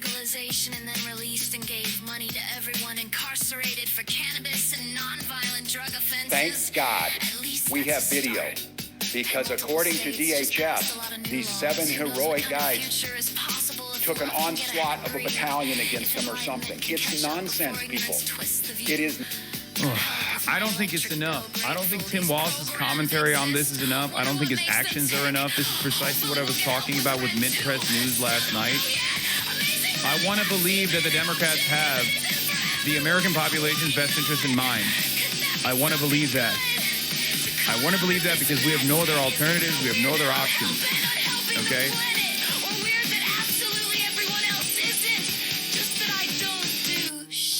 But the Democrats... Let me know when you get something done, bitch. The Democrats are leaving their own constituents behind. They're leaving us behind. They are so timid. They're so worried about escalation from the side of the protesters. And their actions are unironically accelerating the reality of that happening. Or rather, their inaction is what is going to inevitably cause that escalation to happen. Because there's only so much pain that people can endure before they decide we have to take matters into our own hands. We do not have anyone on our side. We do not have the government on our side. We have to take matters into our own hands. The Republicans are waging war on America right now. They're waging war on specifically blue cities in general, but like they're waging war on the entire United States. They're waging war on the American Constitution. Have a fucking backbone. Do you not have any sense of duty, any sense of honor, any sense of purpose? Like, have a fucking backbone. It's obvious that saying, no, Mr. President, this is not what you're supposed to be doing, don't you know, is not working, man.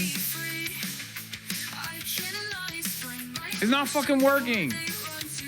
Nonsense, and it's lies. According to an affidavit, a doctor witnessed the shooting from a nearby apartment and says that at first agents would not let him through to help before one agent eventually agreed to let him assess the victim. According to the affidavit, the doctor says he was confused as to why Freddie was lying on his side, which is not standard practice when a victim has been shot. The doctor added ICE agents appeared to be counting Freddie's bullet wounds. Border Patrol officials say the shooting happened while conducting a targeted operation for a person in the country illegally. They claim Freddie approached Border Patrol agents with a 9mm semi-automatic. Yeah, no, he didn't. We know he didn't because it's all on video. We know he did not brandish his weapon. They lied about that. For those of you who don't know, okay, here, I'm going to show you. I'm going to show you the difference, okay? Because brandishing a weapon is illegal, okay?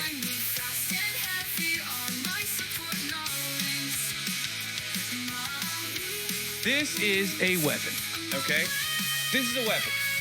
Let's say I'm a concealed carry permit holder, as Alex Peretti was. If I have a holster on my side and I have the weapon in the holster,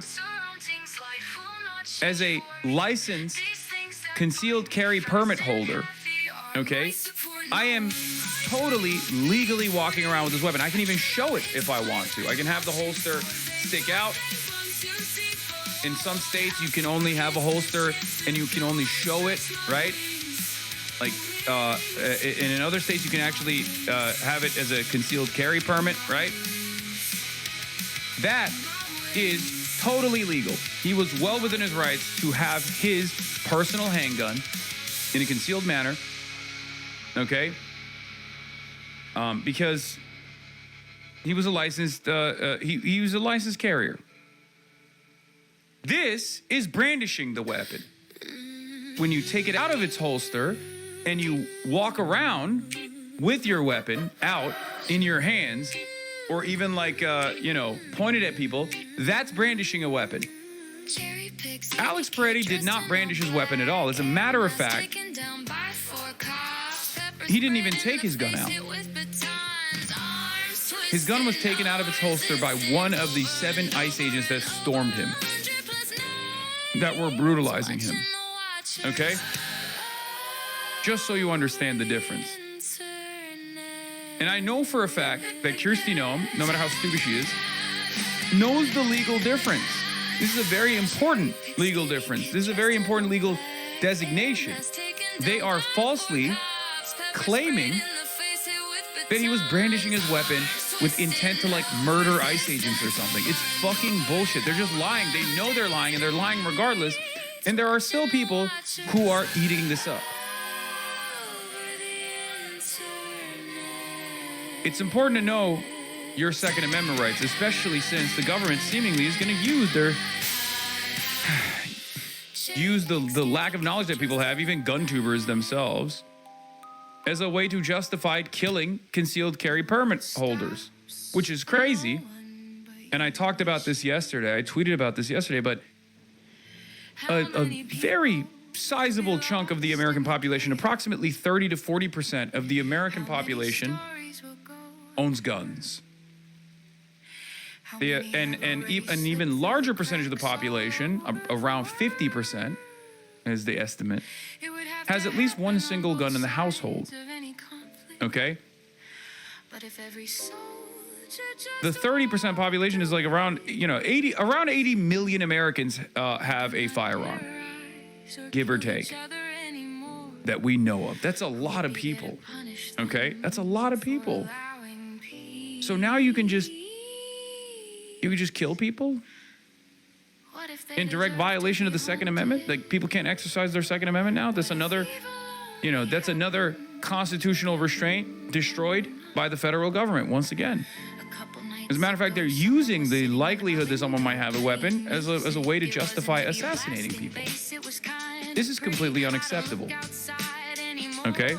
If you justify this, you're saying the American government can kill 80 million people and they can get away with it. And you'll say it's all right, it's appropriate. It's not all right. It's completely unacceptable. That's why I say it's not enough to abolish ICE. That's why I say we must punish ICE. Okay? We must put them in prison.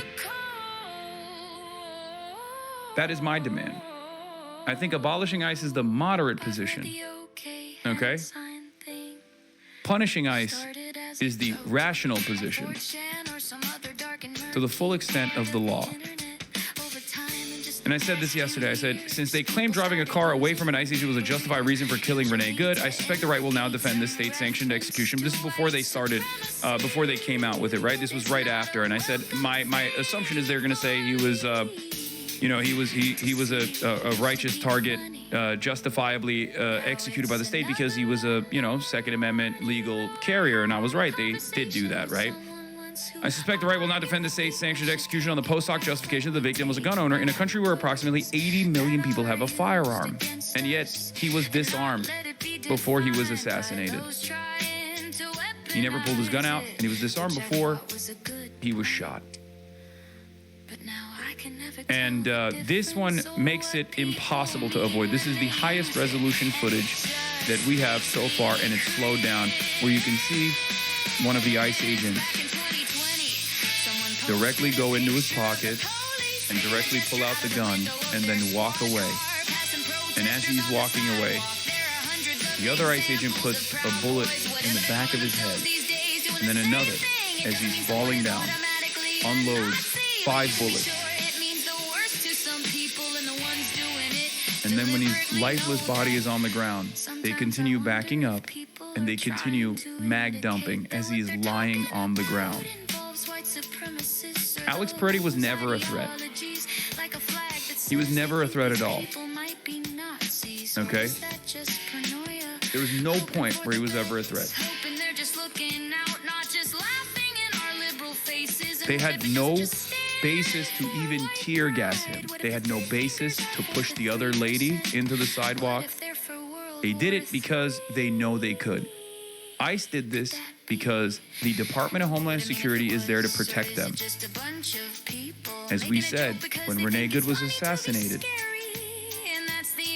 and there were whistleblowers even inside of the Department of Homeland Security that looked to what was going on and said, hey, our guys here are getting real rowdy. They learned the lesson that the administration was teaching them, which is you do whatever you want and we will protect you.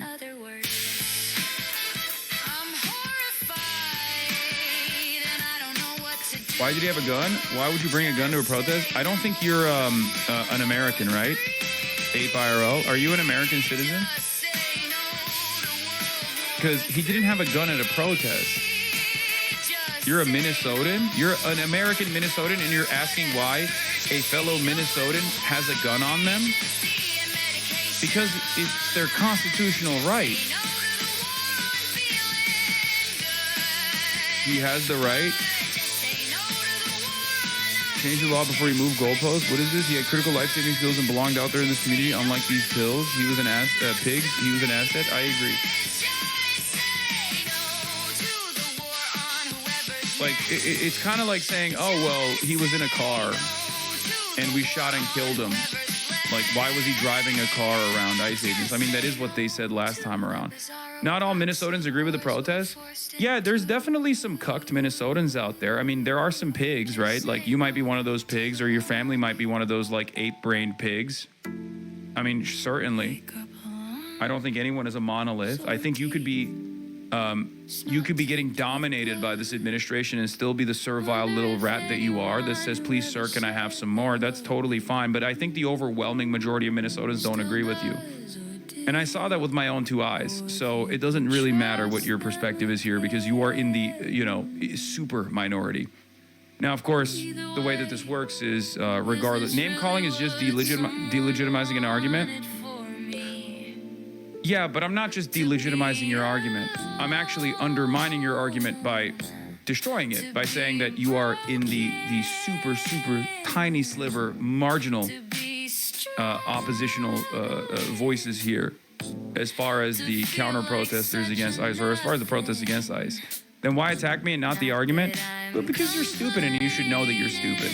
Because I think people like yourselves, reactionaries, right-wingers in general, they get hopped up on their own fumes and they just assume that they're right all the time. And I think no one ever smacks them around a little bit. That's why. And also because I don't care about your feelings, because the facts matter here. The facts don't care about your feelings, okay? So that's the reason why I'm actually slapping you around a little bit, because you deserve it. And you should know that. You should know that you are a servile little worm. Okay, you just said it. You wouldn't listen to anything.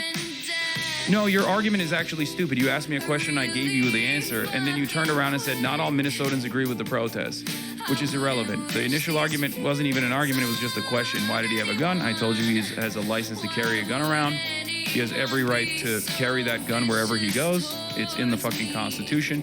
And then you pivoted off to, well, not all Minnesotans agree with the protest. And I tried to explain to you that it doesn't matter what the fucking tiny sliver of Minnesotans actually think on this issue if they're on board with it, because the overwhelming majority of Minnesotans don't agree with it. And they are, letting their discontent be known. As a matter of fact, I saw it personally with my own two eyes when I attended the general strike that took place on Friday. Okay? Once again, you can bring a gun to a protest. It is still your constitutionally protected right.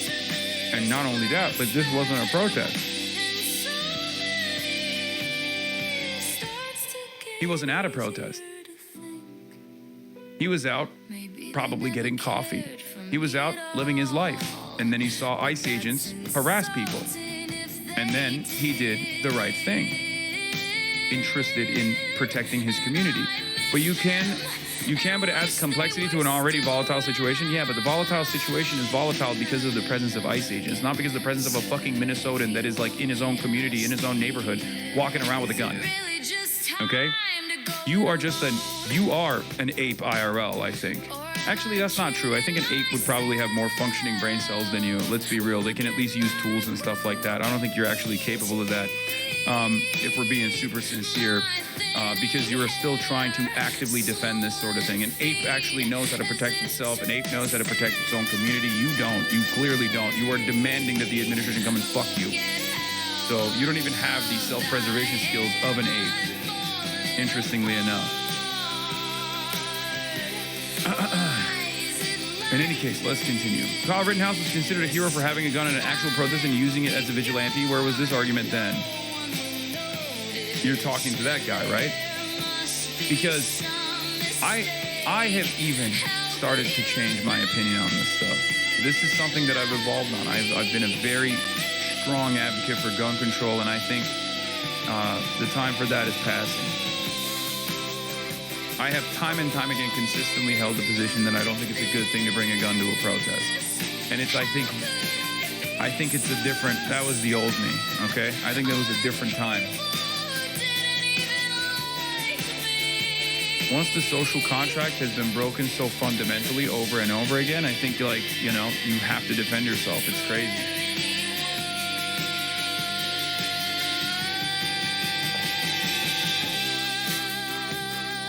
It's crazy.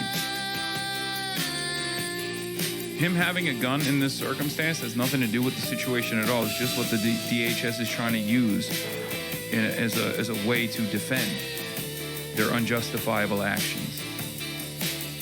I hope you understand that. Because he never pulled it out. He never did anything with the gun. He had a phone in his hand. Do people actually believe what this clown says? Well, people do have eyes. and ears and functioning brain cells. You might not, which is why you are in here to cope. Feeling abandoned by some of your favorite content creators, probably. Feeling like the walls are closing in. Feeling like for the first time ever, your hug box is not so vast. So you have to come in here and go, oh, this guy's a real clown. I needed to get food. Check last comment. You're not the only one changing their opinion on this. And it's not just you, my liberal 50-year-old mother who's a doctor who has always been against guns and now thinking about buying one. Yeah. Thanks to deliveries. It would be cruel and dangerous to try and force me, especially after having spent the last almost... Defend yourself against who? I would say that's a very dangerous thing to say because you are referencing federal agents. Out getting coffee, he told his parents he was going to a protest. Shatter, I don't think you understand. He's a Minnesotan. He can be wherever the fuck he wants as a Minnesotan. Okay? If he wants to film ICE agents trying to kidnap people, he has every fucking right to do so. This is not a contested subject. This is unironically defended by the courts. Last week, there was an injunction from a state court in Minnesota that said ICE had no legal basis to apprehend and detain people who were following them around and honking their horns. Did you know that? No, you don't. You don't know anything. Just like you don't know the fucking rules, just like you don't know the laws. And in that fear that you have existing in the world, you just think every position of authority is always right unconditionally. And this is how we arrive at how so many people were on board with whatever the fuck the Nazis were doing. Okay? Your ignorance is not everybody else's problem. Okay? You need to do a little bit more research. You need to do a little bit more soul searching. And you need to think. I know it's difficult, but you need to think a little bit. Is this appropriate? What level of cruelty will I abide by as long as the government is doing it?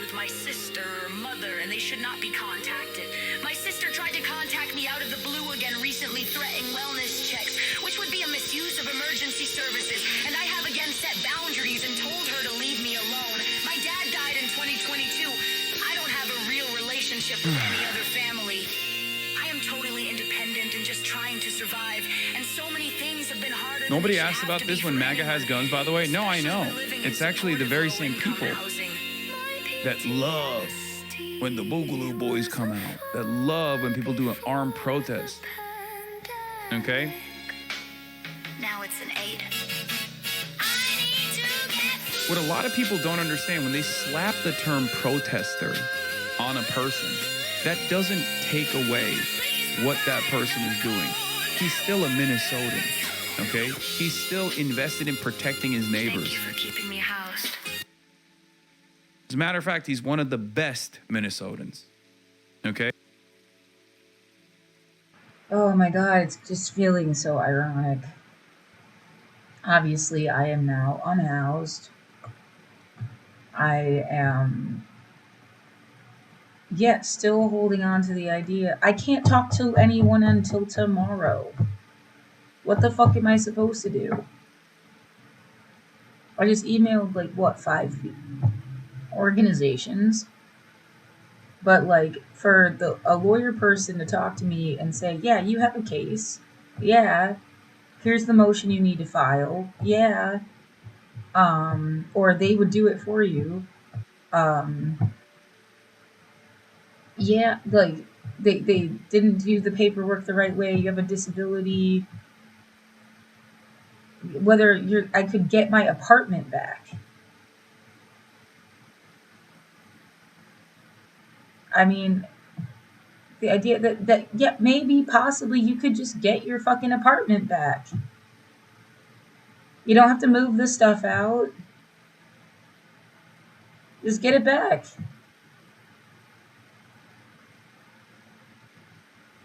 And it's okay, think of yourself a month from now. It's January. It's almost February. Pretend it's March. Okay, and you're looking back on now. How ridiculous is it that you think you're going to get your apartment back? As if that would, like, you could...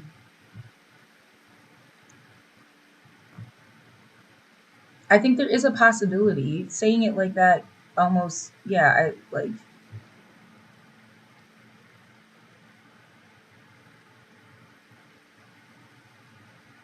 The idea, somebody thought that they, one way or another, they were gonna make you leave Portland. If for no other reason at this point than to, like, strong arm you because they wanted you to leave before and you didn't.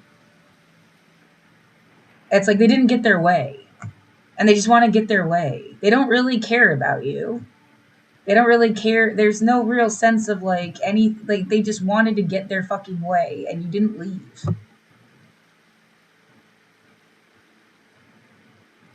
Well, care about you either. I mean, they don't even, like, what, they every single day for the past 5 years they've talked about you? Who the fuck are they? I don't even know them. It was as ridiculous as the neighbor coming out and talking shit about me. Like, that's all she's occupied herself with for 5 fucking years. I don't know them.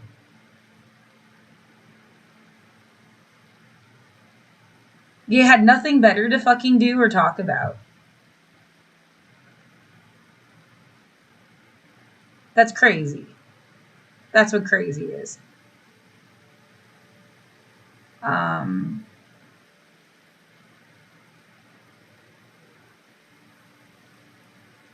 I want my fucking apartment back.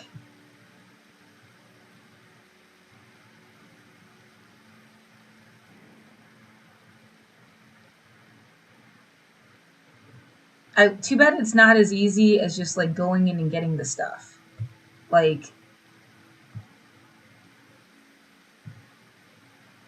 I don't know, because at least then that could be, like, I think I definitely need more than 2 hours. Yeah, the lawyer could at least say, okay, yeah, well, she's not supposed to only have 2 fucking hours to get her stuff. She has as long as she needs. You don't get to tell her that she only has 2 fucking hours. Like, I need the lawyer to at least say that or something.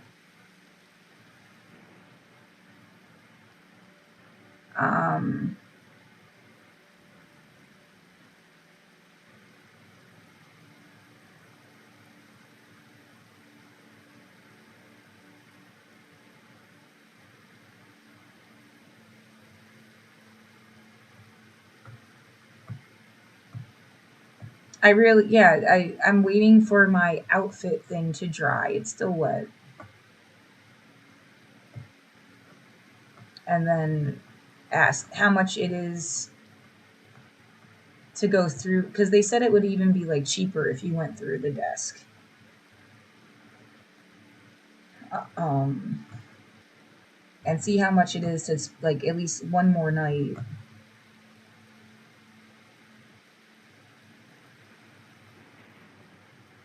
Because then I would be in here Monday. I could talk to the lawyer person. I could talk to the management person. It says they're not back till Monday. They took, like, a week off or something.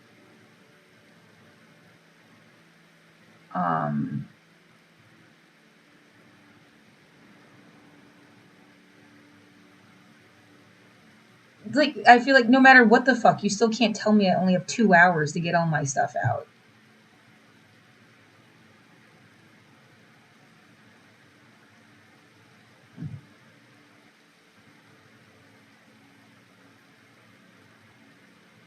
There's all this sound. Now, yeah, the feeling that somebody abused me in a way with sound. So now when regular people would make sound, I'm gonna feel like it's still the same fucking people. It's like they ruined your life with something that's just like an everyday occurrence.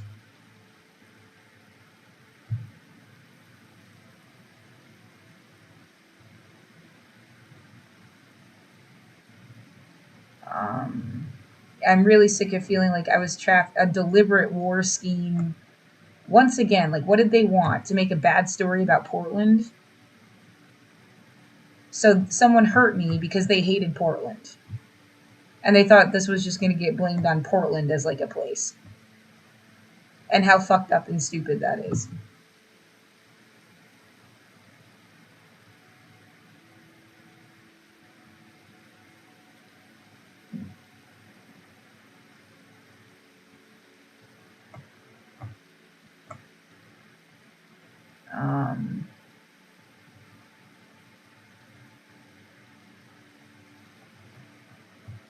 Yeah, the feel like people that are acting like uncomfortably irrational, like they're even like acting, so they can play up as like a character of like the bad side of Portland. Like yeah, fucking up on purpose because they wanted it to be a Portland sucks story. Oh yeah, especially after they're like, look at what happens when socialists are in charge. I wonder what conservative fucking like strong-armed agenda would want that story. I am so fucking tired. Yeah, maybe it wasn't just Portland. Maybe it was like all places that were liberal and cared about human rights and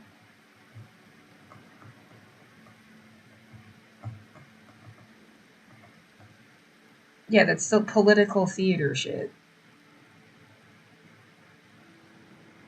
Well, yeah, say it now while you still can is like every single day. That's what I've been doing.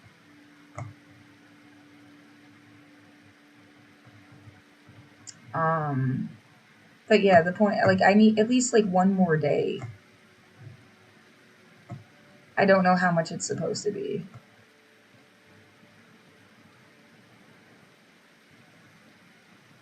It would be, yeah, it would be nice to just have enough time.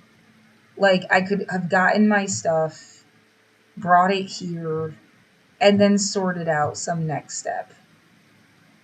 I literally couldn't do that. The money came in on Friday. The guy wanted advance notice for me to even go in the unit.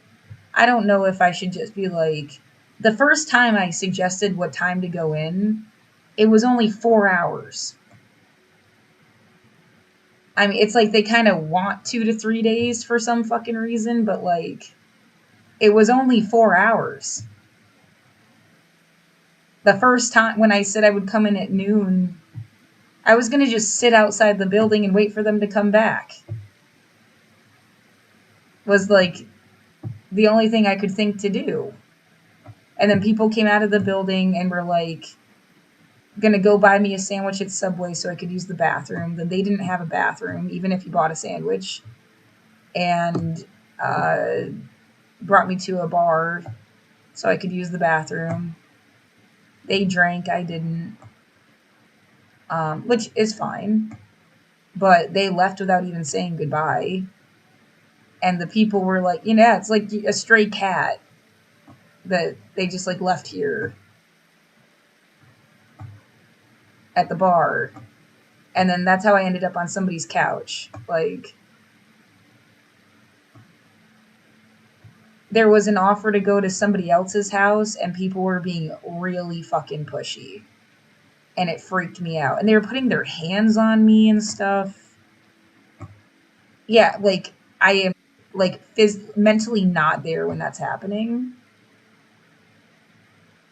And then this person took me over to a different area and had me sit there for a minute while they negotiated stuff. And that's the person whose couch I ended up on. Like, they would make a good therapist someday if they wanted to pursue that. The way they handled it, I thought they had like a background in therapy stuff. But yeah, it was weird how much they kept pushing the same like shit.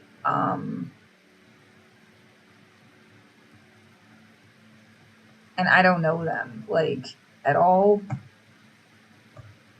I felt, yeah, just like really pushed around. Like physically and literally. I don't know, whatever, sorry. Mentally. But yeah, people were nice. I mean, what, you would have just like slept outside. It was like freezing that night. But like this shut up and be grateful thing, I didn't need to shut up and be grateful until someone ruined my fucking life. Like, I've already shut up and been grateful my whole life leading up to being in Portland and having my own apartment. And then, like, you took that away from me. And now you want me to, like, shut up and be grateful some more, and it's pissing me off.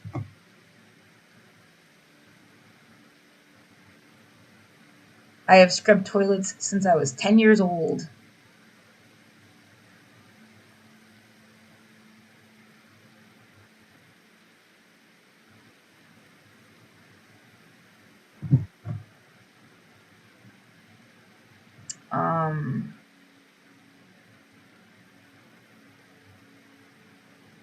I want my fucking apartment back, yeah. I kind of lost my train of thought.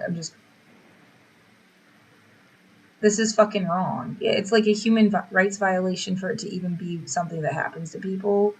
And then on top of it, all of the assistance programs. Like, there's the short and long-term rental assistance program. Why the fuck wasn't I just put in that a long time ago? It covers 24 months. Why the fuck wasn't I put in that a long time ago? I never had to sign an ROI from 2015 until 2024 to get fucking help from that building.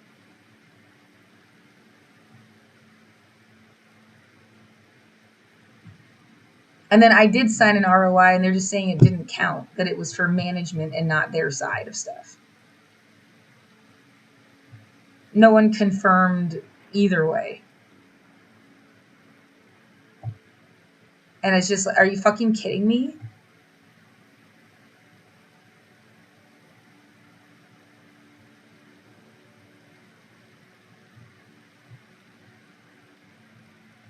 Yeah, someone just really didn't want you to fucking live there.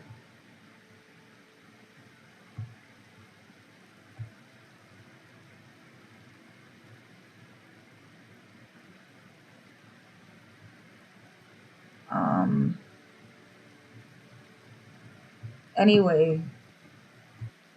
Monday, yeah. Tomorrow. Like, it's 1 o'clock in the afternoon now. If like I could get a fucking hotel voucher or just enough money donated to spend more time here, it's just gonna go to staying in the hotel. I don't know. Why the fuck would I buy more clothes? I have clothes. They're just in my fucking apartment.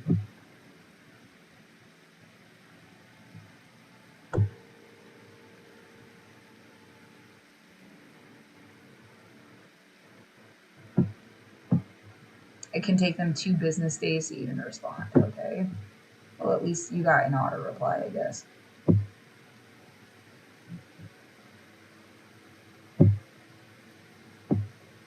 Yeah, well, they dropped the amenities charge. The price fluctuates all the time, but like, the weekend is usually more expensive, isn't it? So it would even be cheaper during the week. They dropped the amenities charge, and then they had like this $100. I mean, I think like it would just stay that way. They don't charge another $100 thing. It's not a charge even. It's like money that my sister's going to get back. Because I don't use the mini bar. I didn't use anything. Yeah, it's like if you order room service or something.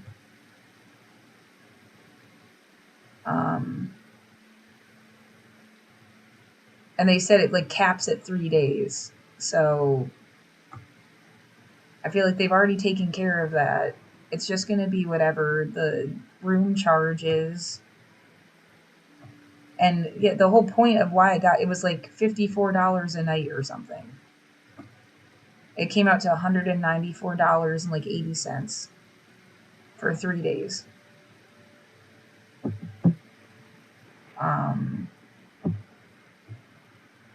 I still have $100, but if I use that on this, I have nothing.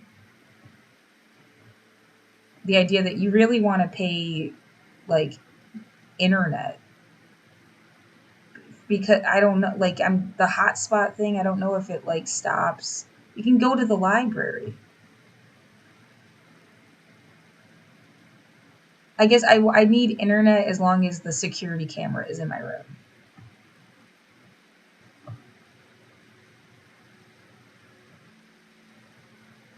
It's just a thought process. Yeah, I don't know. I could have I'm having trouble with my phone and it's not connecting to a network. And if I had gotten this like eSIM thing they kept trying to give me, it's supposed to be free. Like I've already technically, I just didn't get it. But I see, I don't know. I don't know what I'm doing. I'm just thinking, but like you get, yeah, an east, and then I wouldn't lose my internet, and I'd have the phone would work or something. It's just a thought. Yeah, I don't know what to do with that. The more important thing is to have like the stable room to be in.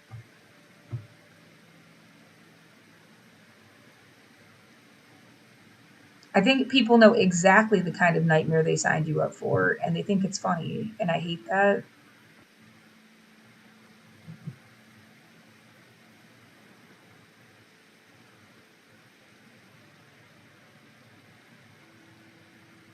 Yeah, you just needed, if you had a bunch of people that could help you, it didn't take so much of a burden. I probably could have paid my rent even if I had a lot of people that could help me. And then not lose the apartment at all. Yeah, how did you end up so isolated is like a good question, you know?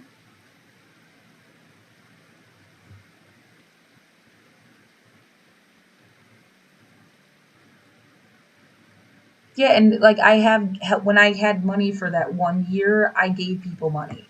I helped them. So no, like when I had, I gave. I could have lived a whole nother year if I hadn't donated to charity. It was like a year's worth of fucking rent.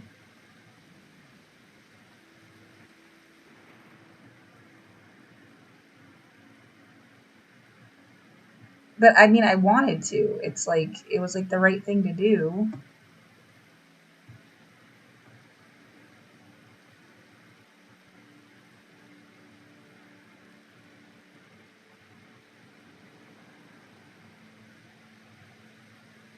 Now, if they had just like helped, I filed for disability the first time in 2024.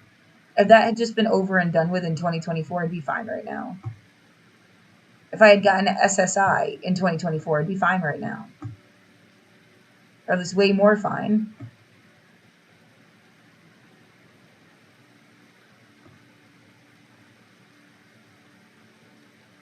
That short or the long-term rental assistance programs that I just can't seem to get into for some reason.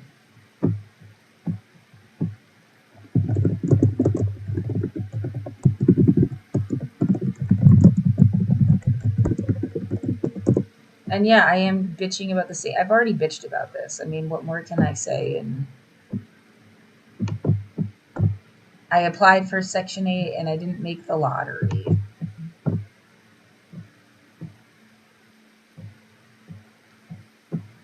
Who else am I supposed to fucking email, man?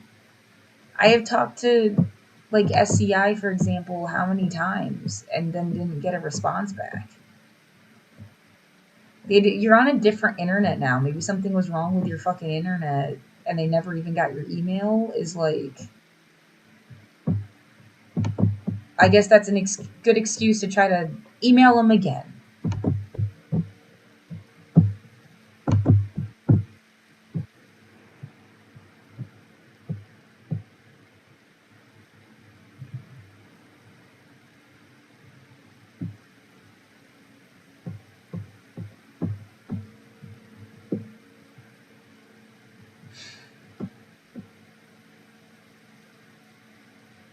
Yeah, you need to be in the intellectual and developmental disabilities program.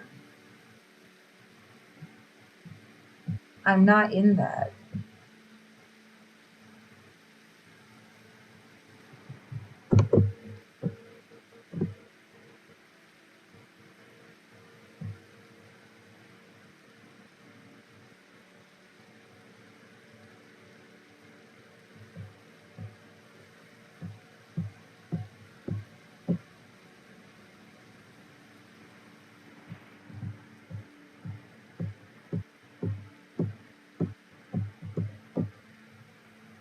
The terror makes me tired. I'm not sure what the fuck else I could possibly like. There was an article about a woman that was getting evicted.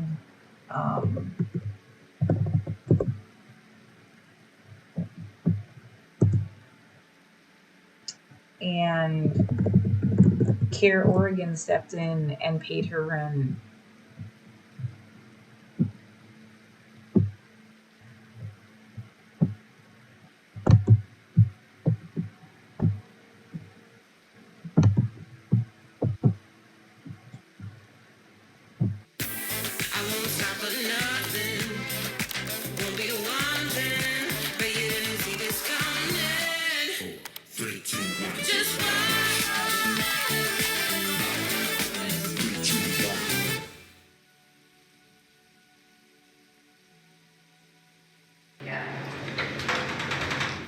For almost 10 years, Guinevere McCow lived on the streets. You just feel less than an animal. Eventually, she moved into a shelter and then this affordable housing complex in Northeast Portland. It was amazing, it was absolutely amazing. It gave us stability.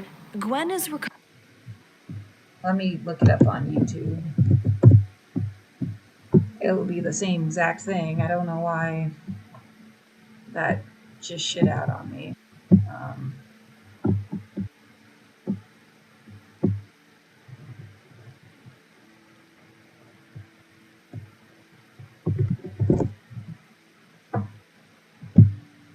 Yeah, obviously she's an immobility device. You could say her situation is way worse. And they made her live on the streets for 3 fucking years.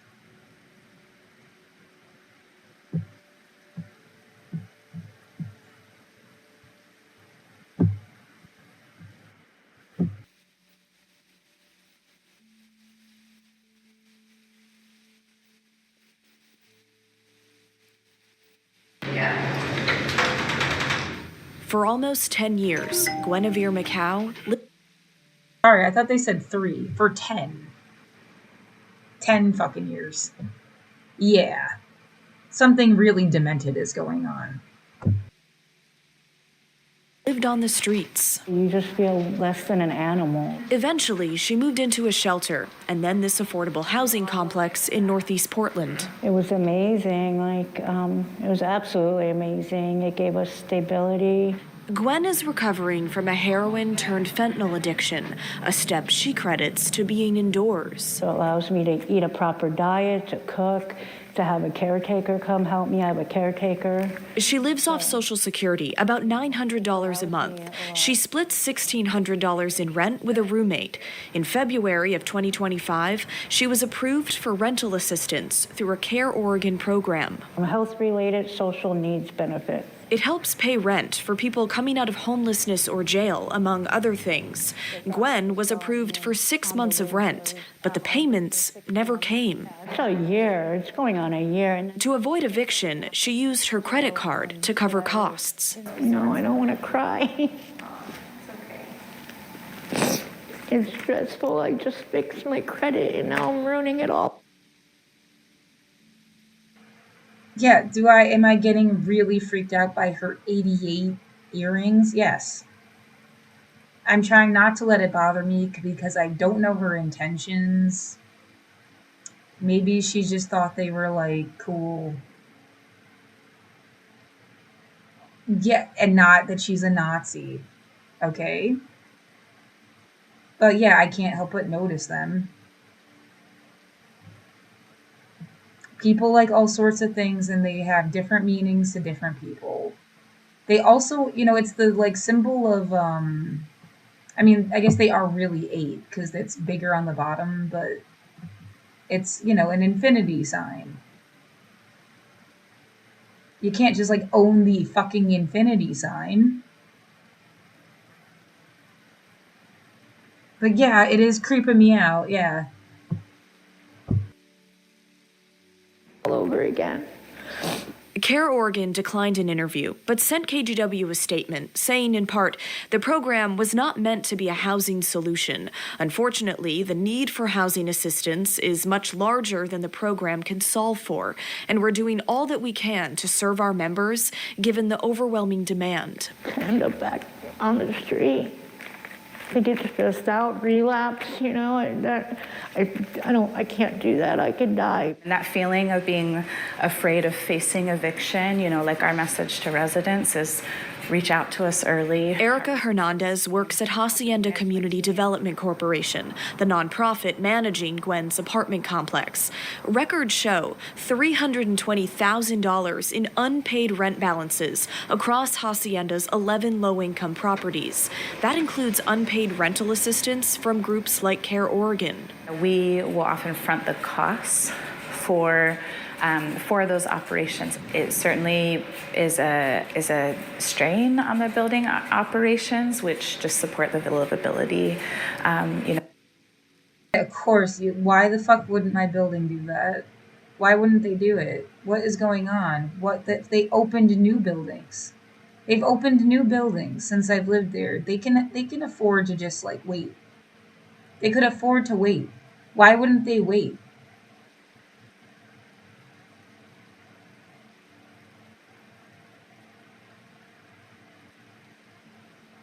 They could, though. Like, don't say I'm entitled. I have nowhere to live.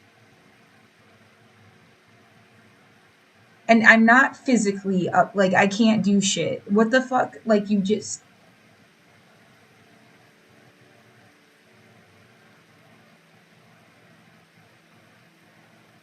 All you had to do was wait.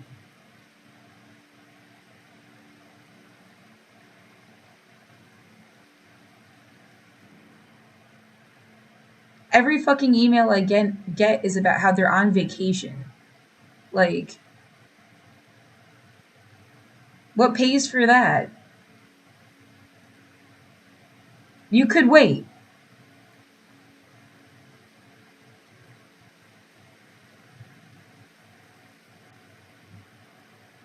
Yeah, you know what? You could have also just helped me get into the programs I was supposed to be in the first place.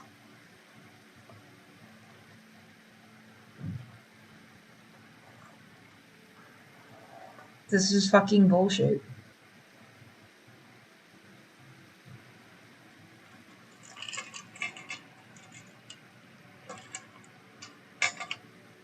And I mean, what? They're showing you how a building could have waited. That is the whole point of this, what these other people did.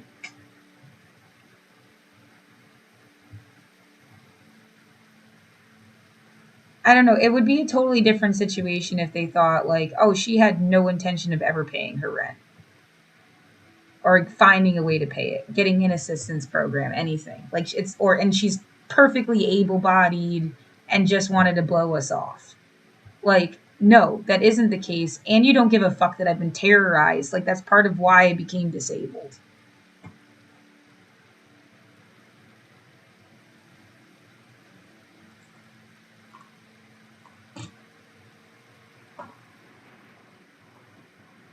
I don't really understand what the fuck. I have no words for what the fuck.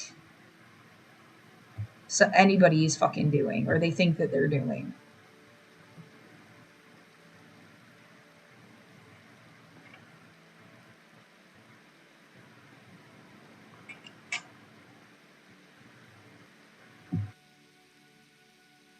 For residents. 4 days after we reached out to Care Oregon about Gwen's situation, Gwen tells us they called her, saying not only will they temporarily pay her rent, but also her internet bill, starting next month. I was like crying. I was relieved. I was like, wow. But at the same time, I felt bad because I know there's so many more people that are going through it and really need help. Help staying off the streets and in an apartment like Gwen's, that to her means everything. it just gives me stability, happiness. Oh my God, like peace of mind, security. Like that's the biggest thing. I feel safe. So we asked Care Oregon what people should do if they're left waiting for this type of rent assistance. And a spokesperson tells us among the things they can do is talk with their landlord or call 211 for urgent housing needs. But now we want to hear from you. What stood out to you about this story? Maybe you're waiting for rental assistance from Care Oregon or another group. Let us know. Email the story at kgw.com or call and leave us a voicemail, 503-226-5090. My wife said,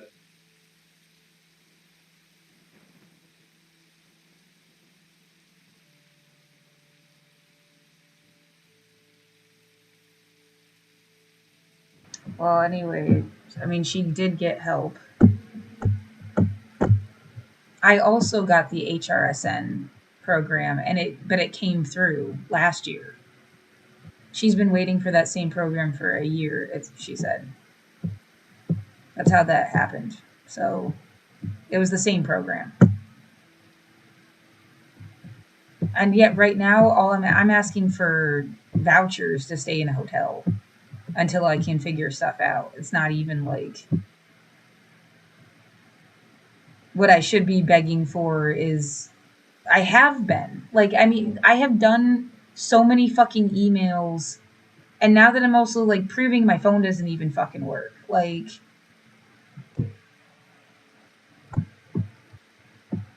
what the fuck did you want me to do? And you can't say just die. You're not allowed to just want me to die.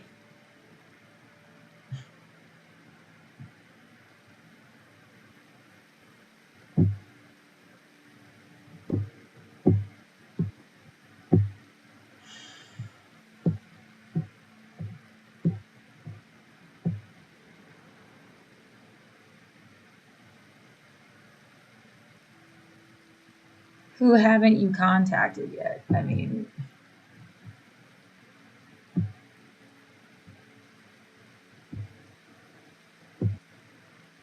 yeah, if I hear you're no fun one more fucking time, I'm gonna like say, I don't know, fuck you, I don't want to hear it anymore. Like, I mean, what else can I do? It's so cute how defenseless you are. And you're so obsessed with the concept. You know, like,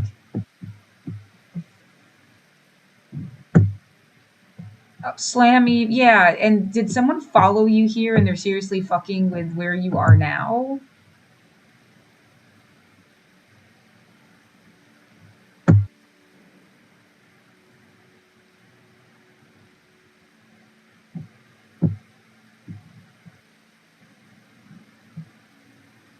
Or no, those are regular noises, and they just made you totally upset about stuff that happens all the time. Someone was running an engine outside like a few hours ago. Absolutely fucking like is designed now to drive you crazy.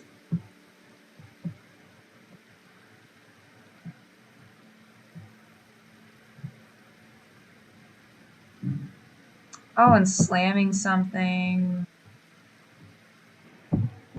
Slam.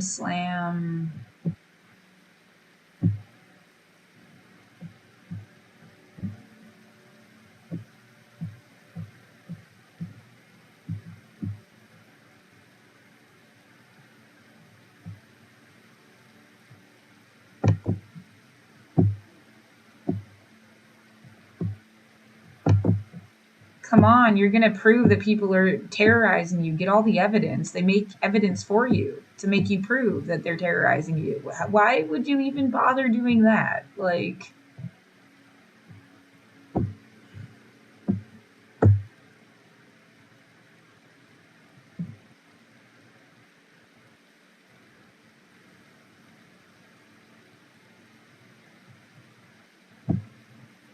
look, you had like things that were supposed to protect you. Oh my god. Yeah, they knew that already too. I feel like a circus act. They knew and they just wanted you to jump through some fucking hoop. I don't know why.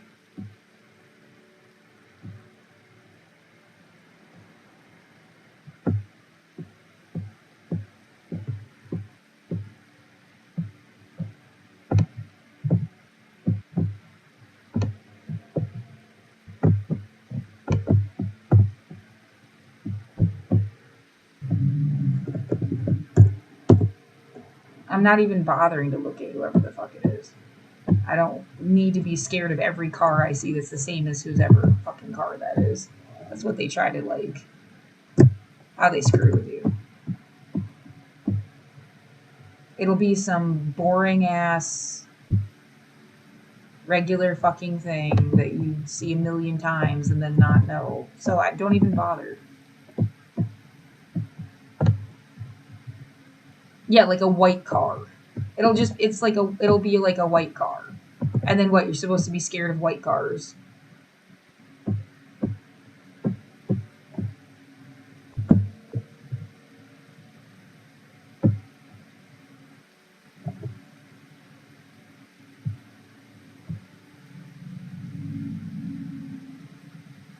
I'm a human being and you should have left me the fuck alone.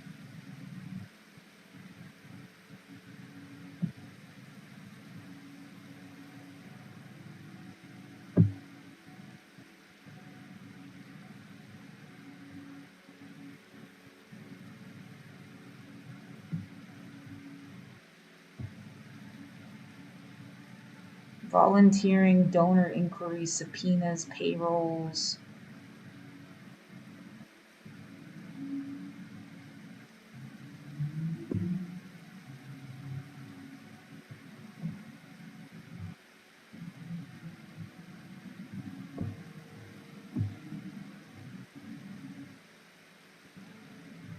Wouldn't let me live in my actual apartment either, and I scrubbed toilets instead of cash registers and dealt with fucked up people and like did all sorts of things to like fucking live in that apartment. And then you took away my ability to work. Like, and then didn't let me live there whether I was working or not.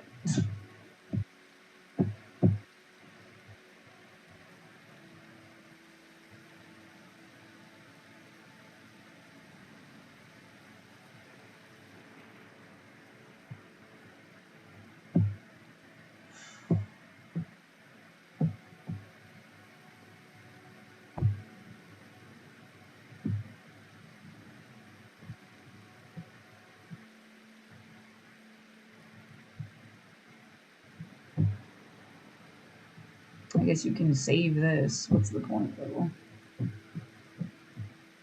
I've submitted reasonable accommodation forms and stuff.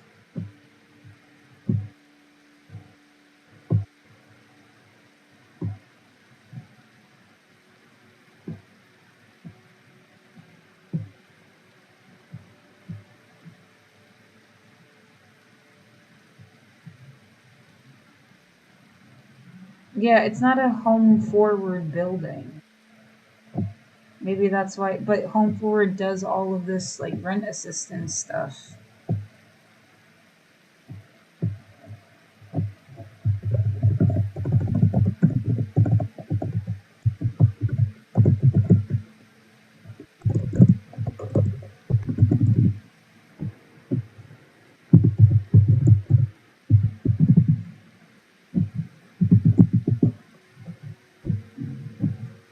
Slamming.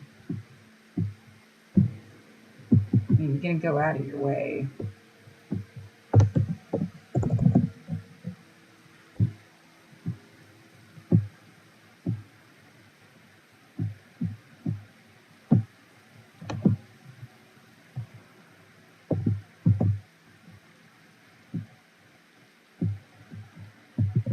Oh, I absolutely hate that I feel terrorized here too. Gonna deal with that the rest of your life.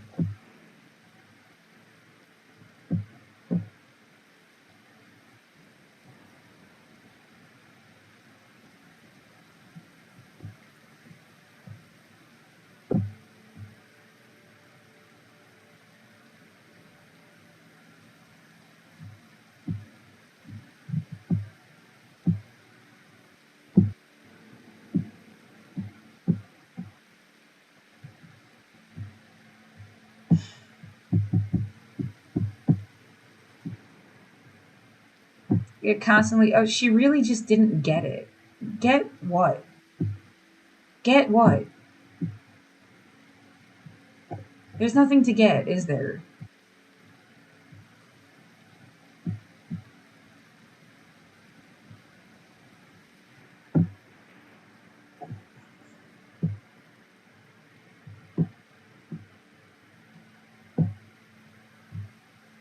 There must be some difference between the buildings built by IHI and other buildings or something. Or, you know, IHI is gone. They got taken over by the property management company. That's why it's all like weird and shit. We haven't even heard from IHI for like fucking ever.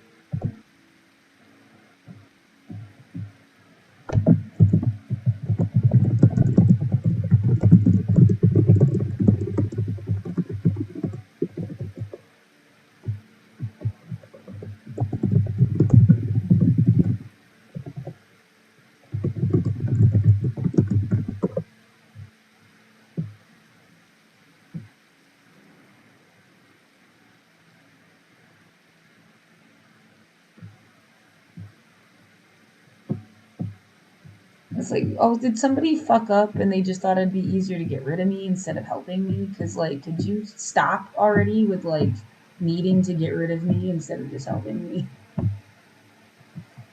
Oh my god.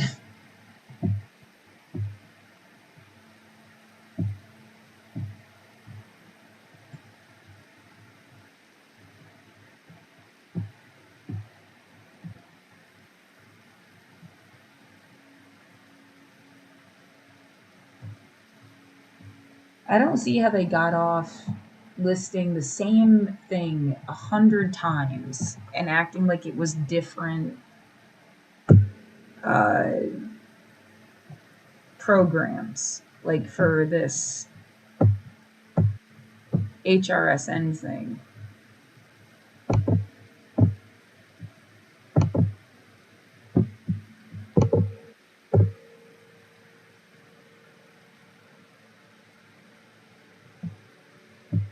Oh, now there's a form that I could fill out. Fantastic. So glad that somebody sent this to me before it was too fucking late. Oh my god. I need to fill this out right now.